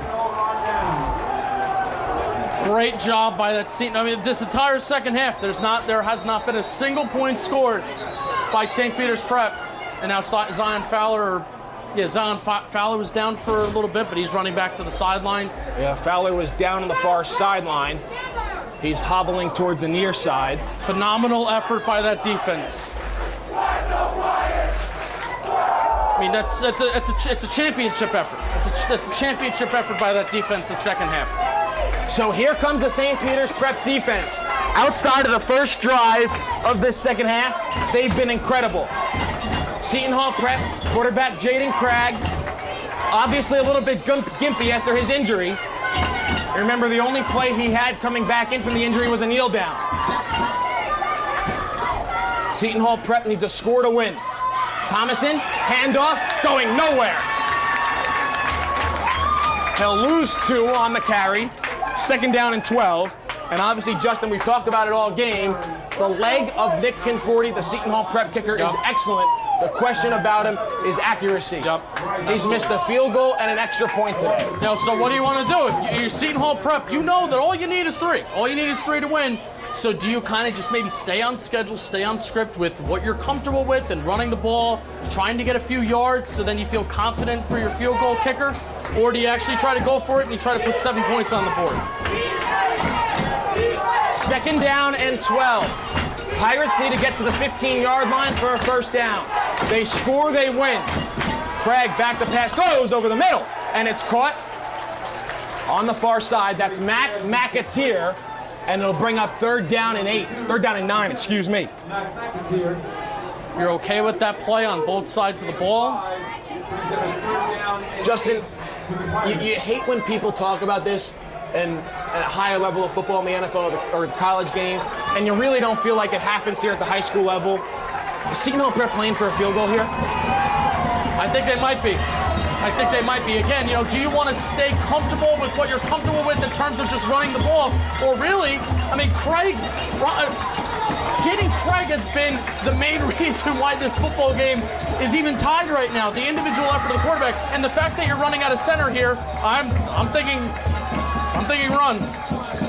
They do run it. They run a reverse. Dunneman trying to throw. He does throw, and it's incomplete, but a penalty marker comes in. A penalty marker comes in on the play. The ball was, in my opinion, was not close to being catchable. It was about 5 yards short of the receiver. We're going to have to check the flag. The Marauders sideline exploded. I can understand it. I can understand it if it was maybe the college level, the pro level. If the rule is to turn your head and you got to turn your head to look like you're making a play on the football, then that's the rule and that's the right call. But that's a tough call and a tough spot. It is a 1st down for Seton Hall Prep on the pass interference on St. Peter's Prep. And Justin, that call might decide this game. It would have been about a 42, 43-yard field goal from there on the incompletion for Conforti. Now it's 1st down and 10 from the 12-yard line for Seton Hall Prep, well in his range. The handoff up the middle. Thomason is brought down behind the line of scrimmage, 2nd and 11. Thomason on the carry.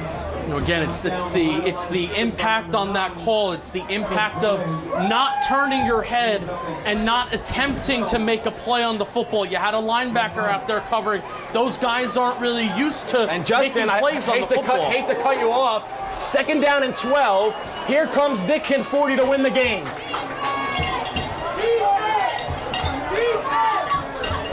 The leg strength has not been a question. It has been the accuracy. And I guess Seton Hall Prep, they feel good enough that the ball is centered and they're going to try to win the game. He's 0 for 1 on field goals today, 0 for 1 on extra points. On the season, 2 for 6 on field goals. Conforti to give Seton Hall Prep back-to-back victories over St. Peter's Prep. And a timeout is called by the Marauders. They're going to ice Conforti. Justin, do you like the call of ice? Well, first of all, do you like the call on 2nd and 12, kicking it here? It buys you a couple downs if you have a bad snap, but do you like 2nd and 12, kicking the ball? If the ball's centered and and if that coaching staff feels like centering the ball is what they want, is the situation that they want to put their kicker in, then you go for it. It is not a question of the leg. The leg is not a question, it is the accuracy. And if you could put him in the middle of the field instead of running an additional play and maybe the ball is leaned towards the right hash or the left hash. So if that's the difference, then that might be it. Conforti's long on the year is 27 yards. Again, 2 for 6 on field goals this season. Right now, from where the ball is spotted at the 14-yard line, it would be about 14, 24, 31, 32-yard field goal. Yeah, I'd say 31. It's 2nd down and 12. St. Peter's just burned a timeout to ice Conforti. His extra point last year in overtime defeated St. Peter's Prep in West Orange. Can he do it again? Kicking right next to the Marauder fan base, right next to Marauder Nation.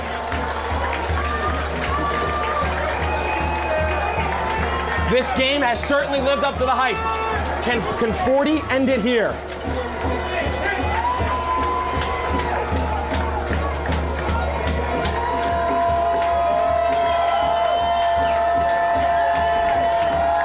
Conforti from 31 to win it. Good snap, good hold, and it's blocked!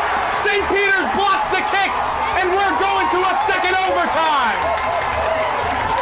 The Marauders sideline rejoices, and St. Peter's Prep has a new life in this one. I think it was Jaden Bonsu, number 21, making the incredible special teams effort. And again, this football game is not disappointing in any shape or fashion. Wow. So we're headed to overtime number 2. The Marauders breathe a sigh of relief. They have another chance. We'll step aside for a quick break and be back right after this.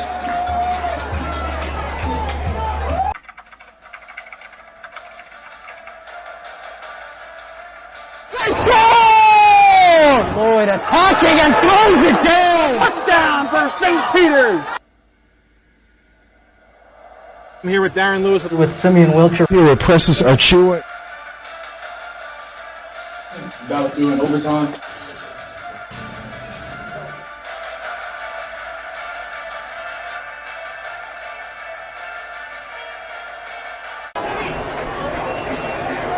Justin, how's this for drama? We're going to overtime number 2. Now, keep in mind, they switch ends of the field, and the Seton Hall offense gets the ball first in the second overtime because St. Peter's offense got the ball first in the first overtime.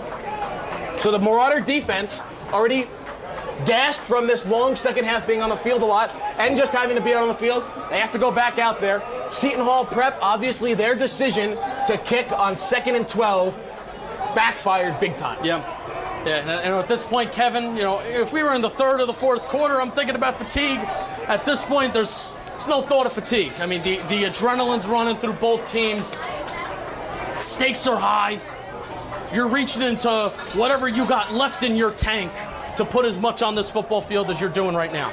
So now again, the teams switch ends. 1st down and 10 from the 25-yard line for Seton Hall Prep. Marauders get a possession after this one for Seton Hall, regardless of what happens. Cragg back out there. He'll hand to Thomason, trying to turn the corner. He does turn the corner, and he's ridden out of bounds. And Justin, just something I'm seeing now watching Jaden Cragg move. He doesn't have that same mobility he had before the injury. Yeah, and that's certainly, it's a factor. It's a factor. His ability to extend plays, his ability to improvise.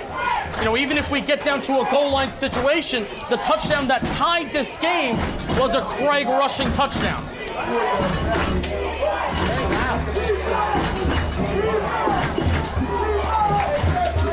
2nd down and 5 from the 20-yard line for Seton Hall Prep in the second overtime. A handoff up the middle, Thomason, and he's down just short of the line to gain. It'll be 3rd down and 3. Ran right into the back of a lineman. If he didn't do that, I think he might be still running. Justin, I'm just curious your opinion on this. Nick Conforti, he's had a tough day. 0 for 2 on field goals, 0 for 1 on extra points. If Seton Hall Prep doesn't pick up these 3 yards, what do? You go for it. And you can't have a negative play on 3rd down. If you have a negative play on 3rd down, it changes the situation. But if you don't have a negative play, and even if you cut this in half, you trust your front 7 that they've dominated and they've played pretty well this second half. And it was this on this end of the field where he missed his extra point. 3rd and 3. Dunneman comes in motion. They'll hand it to him, turning the corner, he's got the first down, and he's punched out of bounds right around the 13-yard line. So we'll save that topic of conversation for another day. It'll be first down and 10 for the Pirates. It's just outside the 10-yard line, so it's not a first and goal situation yet. So you can pick up a first down without scoring a touchdown here.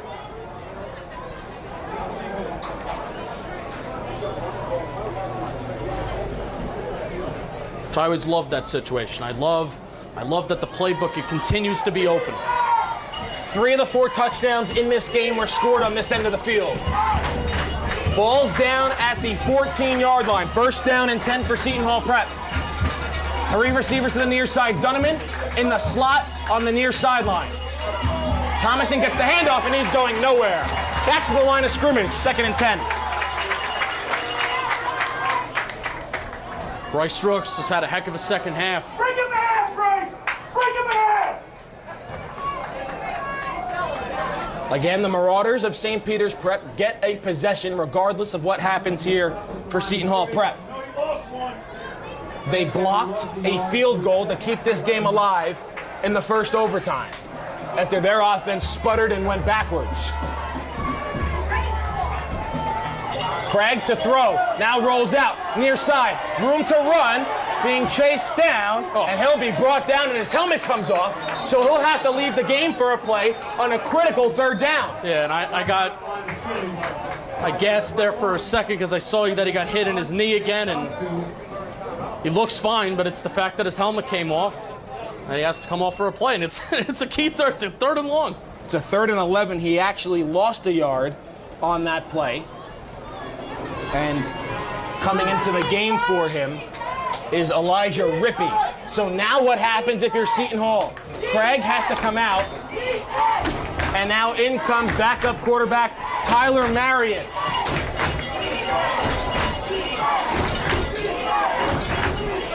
Marion, a senior. Biggest play of his life coming up. Trips to the far side, and a timeout is called by Seton Hall Prep.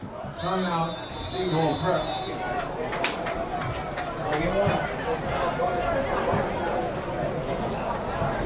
So the Pirates burn a timeout.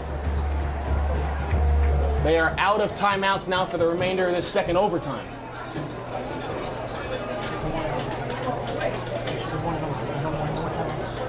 Oh, so check that. You just get 1 timeout for the duration of overtime. We can play 10 overtimes. Each team only gets timeout, so no timeouts left for either side.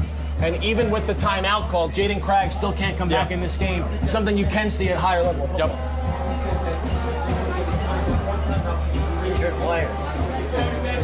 Oh, so my apologies. There's an injured Marauder down on the near sideline, being stretched out.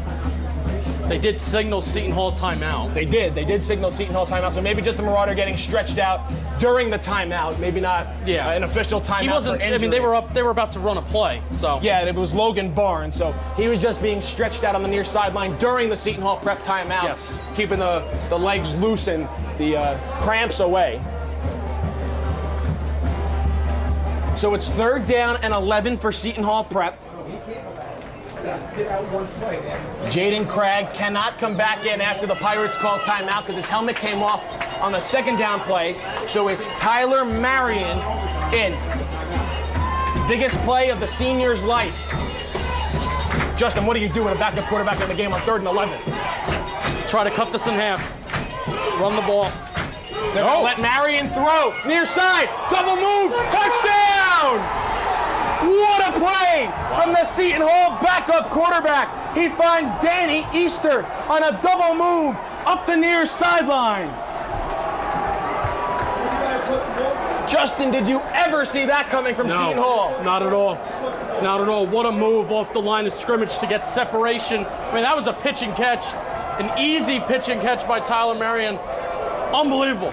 So with the star quarterback for Seton Hall having to sit out a play because he lost his helmet, Tyler Marion comes in. He finds Danny Easter on a double move up the near sideline, and now Nick Conforti on to try and make this a 7-point game. And this extra point's big. 0 for 1 on extra points, 0 for 2 on field goals today. Marauders blocked his last kick in the first overtime. Good snap, good kick, and it sails through the uprights. So Conforti comes up big there. Now the Marauders need 7 to force the third overtime. Beautiful throw, and I still can't get over how much separation was created at the line of scrimmage by that route. Do you think St. Peter's sold out on the run? Oh, because they got beat so bad on that double move? I think everybody in Caven Point was thinking that was going to be a run, and you're just attempting to maybe cut that in half, and you go for a fourth down with Jaden Craig back on the field, or you try to kick a field goal. I think that was the last thing that a lot of people were expecting it, but you know what? Coaches make those ballsy decisions, and definitely worked out there. Might be the difference in this game. So now, if you're St. Peter's, you know what you got to do.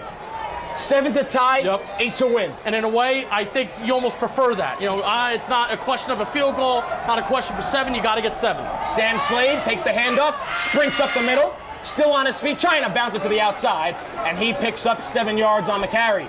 Sam Slade on the carry. 2nd down and 3. It's a great first down gain. That's exactly what you want. Again, no timeouts for either team for however long we play this game. Marauders need 7 to force overtime number 3. 8 to win. Seton Hall looking for a stop for the upset victory. It's Slade once again. He's patient. He dives forward. I don't know if he got to the 15-yard line. I think he's a yard shy. He had a hole to his left. And he is shy, 3rd down and 1. He had a big hole to his left. But Justin, like you mentioned, regardless of what happens here, you know it's 4-down territory. Yeah, you got to put 7. Even if you lose 5 yards, you got to go for it on 4th down. That's the one advantage of going second in overtime. You know what you have to do. Long now looks like he's going to go under center. Calls his own number. He's got the first down. And he'll be spun down at the 14-yard line. And Seton Hall Prep really tried to rip the ball out of his hands as he was falling down to the ground. But it's a fresh set of downs for St. Peter's Prep. That's also a great job in a high-pressure moment. The center-to-quarterback exchange, when you don't practice that a lot, the center-to-quarterback exchange under center there in a key moment, that's a great job by center and quarterback there to get that down. 3 receivers to the far side of the field. Fitzroy Legister, the 1 receiver to the near side. Sam Slade next to Champ Long. It's been all runs in this second overtime for the Marauders. Now they'll throw. Long sees a lane. He takes off to run, and he's down inside the 5-yard line. First down, St. Peter's. 1st and goal. They're trying to hurry too, are the Marauders. Seton Hall Prep trying to make substitutions. They don't have a timeout. They're not going to be able to get enough players off the field. It's a free play for St. Peter's, but they blow it dead. They blow the play dead. Illegal substitution, too many men on the field on Seton Hall. And Justin, isn't that a situation where you play on for a free play? No, I wouldn't. If it was an offside. It's a dead ball. If it was an offside penalty, I would say then you would play on and you have a free play, but dead ball penalty, yeah. Yeah, it is a dead ball, so that'll move the Marauders half the distance to the goal, so now they're down to the 2.5-yard line. First down and goal. I'm surprised the officials didn't give a little bit more time to make those substitutions. St. Peter's didn't sub. Right. So Seton Hall tried to get up a quick substitution, but Justin, what did we see in that 4th quarter? First and goal from the 2. The Marauders ran 4 plays, couldn't get in the end zone. The jumbo package is in. Logan Barnes and London Robinson into the game for St. Peter's. Handoff, Slade, running forward, dives. Touchdown, St. Peter's! Justin, I'm going to ask you, what do you do? Offense is staying out. A 2-point conversion wins the game. An extra point sends us to a 3rd overtime. Long now coming over to the sideline. And I think St. Peter's is going to leave their offense out on the field. Nico Duarte is standing at the 45-yard line, and he doesn't look like he's going in this game. No, and Nico Duarte has barely missed an extra point attempt all season. Duarte has missed 2 extra points. He's 18 for 20. Yeah, I mean, that's a really good conversion rate. the first 2 of the season. He missed. And St. Peter's Prep leads the offense on the field. Here we go. A successful conversion wins the game for the Marauders. A stop wins the game for Seton Hall. And a timeout is called. Timeout. St. Peter's Prep. So there's St. Peter's' only timeout of the second overtime. Neither team with a timeout left.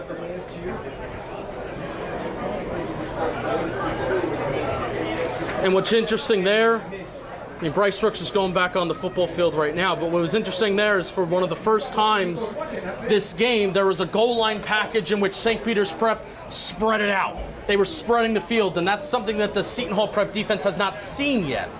Justin, last year, when these two teams went to overtime, St. Peter's scored first. They went for 2. They didn't get it. Seton Hall then scored a touchdown, kicked the extra point, and won the game. Marauders trying to reverse their past misfortunes here in this one. Here we go. Offense back out on the field. Big number 99, Joe Asayan, is out there for St. Peter's Prep. He's their big tight end. Slade behind Long. Legister, Moore. They snap to Slade. They'll run a trick play. They'll throw it along. He catches it. They win! A trick play from St. Peter's Prep wins it in overtime. An incredible game between 2 teams who are the best in New Jersey. And look at the Marauders.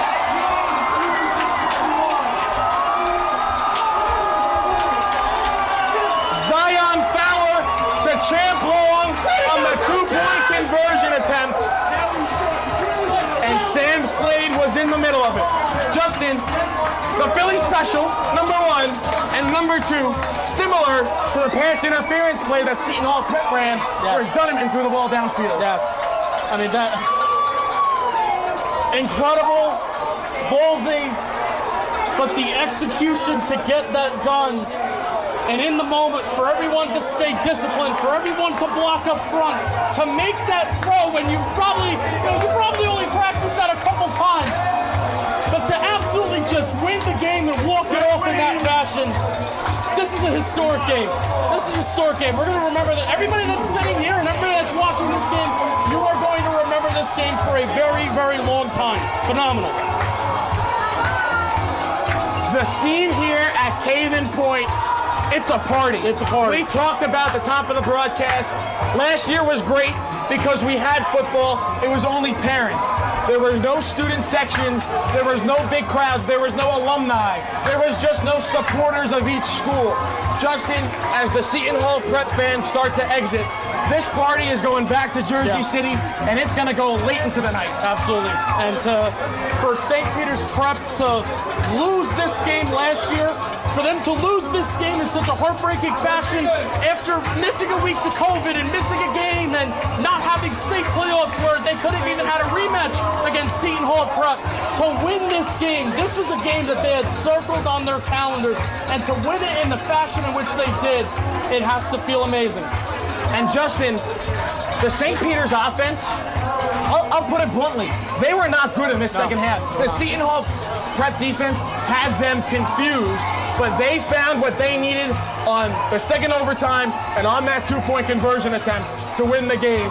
Credit to both teams. This was an instant classic. Yes. Like you said, people are going to be talking about this game, probably more on the St. Peter's side than the Seton Hall side, but people are going to be talking about this game for a long time. No, but I mean, so the thing about this year is that there's state playoffs. There's state playoffs this year. We could very well see this game again in a couple months, and I cannot tell you how much that excites me. The fact that we have the playoffs this year, these two teams could very well meet at MetLife later this year. Now, Justin, I agree with you. I'm going to say this. A team in New Jersey is going to have something to say about that. That's the Bergen Catholic Crusaders. Right. They're currently the #1 team in New Jersey.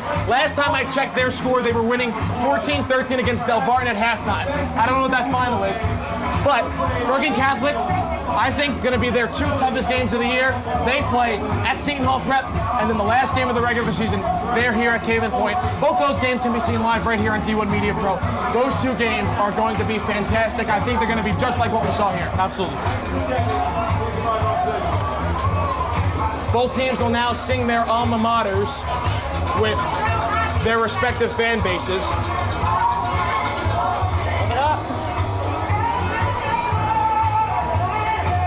So you can see the Seton Hall team and their fan section singing their alma mater.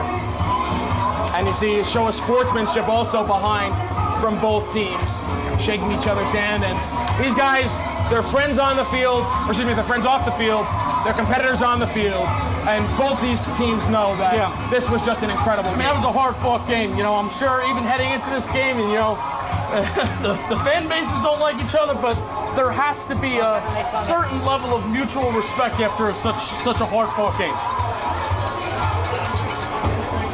An instant classic is the word being thrown around here, and it will be for quite a while. All right, Justin, I know that was a lot to digest. Now let's look forward to next week. St. Peter's on Friday night, right back here at Cave Point, 7 o'clock. You can see the game live right here on D1 Media Pro. And they're playing DePaul. DePaul just had a monster win over St. Joe's last week. They shut them out.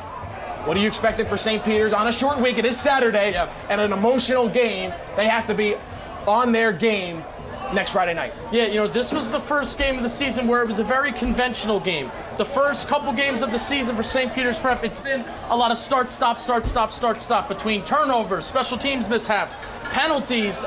This is on behalf of their opponent. And they've produced so many explosive plays on the offensive side of the ball that they've barely had a chance to sustain drives. This is really the first time this year where they've struggled, and now they're going to take note of it. They're going to learn from it. They're going to get better, and they're going to certainly have another tough opponent, because I think DePaul and Seton Hall are 2 of those teams in this Super Football Conference that are trying to come up and be those teams in New Jersey and be well known.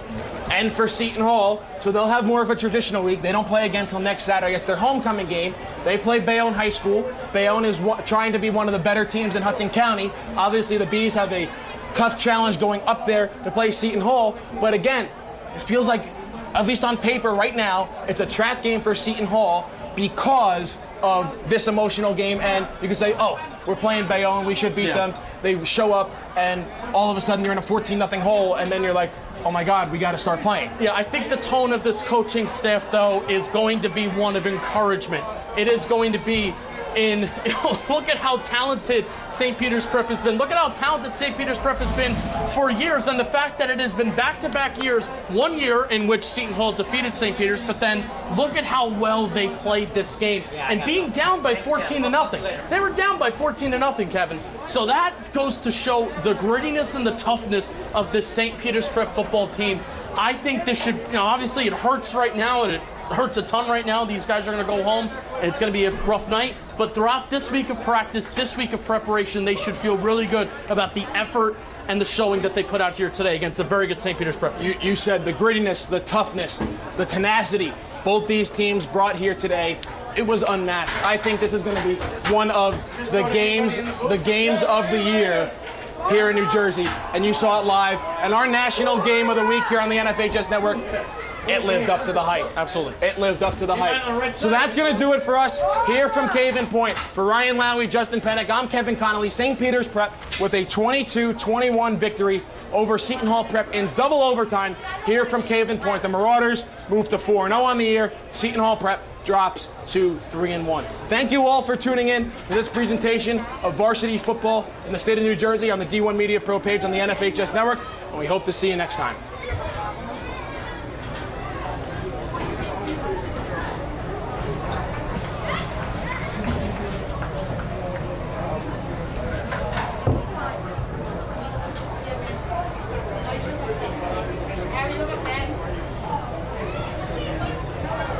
He's going to take it himself for a championship.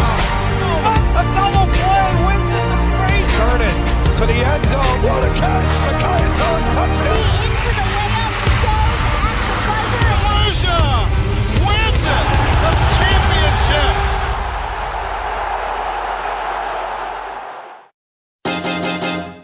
High school sports fans, relive your favorite moments. Just click the shopping cart below the video player and select DVD or digital copy to get yours today.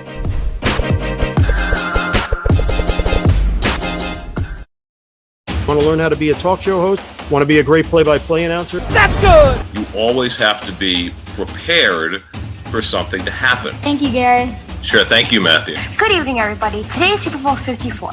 The Kansas City Chiefs versus the San Francisco 49ers. But sometimes there's a lot of pressure. There's a lot going on. There's a lot on your mind. Arizona is a tough out right now. I think the Chiefs come out of it. He speaks beautifully. Learning to speak in front of people, learning how to have a conversation, learning to ask questions. These are skills that will help you in whatever you do in your life.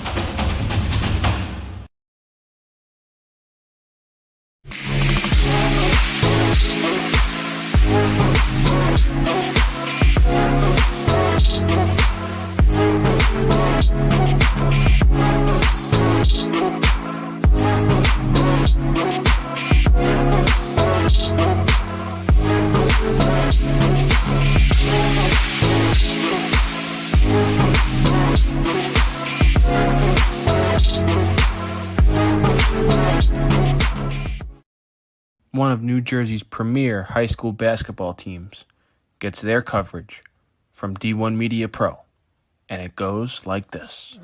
Finds Floyd to tie things up. Tie game! 62 apiece. 90 seconds.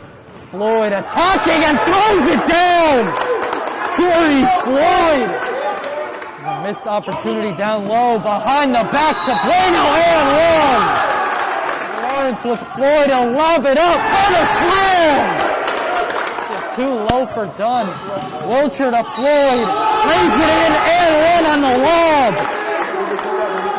Thought about the three. Drives baseline. Oh, what a start for Corey Floyd. Rowdy here with Corey Floyd after a tough. Wilcher, three. Got it. Simeon Wilcher is fired up. Simeon Wilcher all alone with the flush. Here with Simeon Wilcher. And a pass taken away by Marshall. And he'll throw it down. Tosses it ahead to Valencia. Serene driving and throws it down. He can't get around and a turnover. Corey Floyd has it. Step through, lay in, build the basket. Marcus Rodi here with Roselle Catholic head coach Dave Boff. Dave, you're coming up. Now it's your time to join. Right up the middle, barreling towards the goal line. Baldwin is in for a Vance touchdown. Right down the middle, man. This guy, and he keep going and he the ball's loose. And they hop back on it. That's a touchdown. Short punt, bounces at the 35. Fielded at the 40 by Quick. Out to the corner. He's got blockers and a lot of green grass in front of him. Cuts back. He's in for a touchdown. Swing pass in the flat. If he gets to the corner, he's going to get in the end zone. Touchdown. Good job, block. Third down and 17. A handoff. Getting to the outside. There's a hole. There's a first down. And all the way to the races is Elijah McWilliams to the house for a touchdown and for an IMEC for a division championship.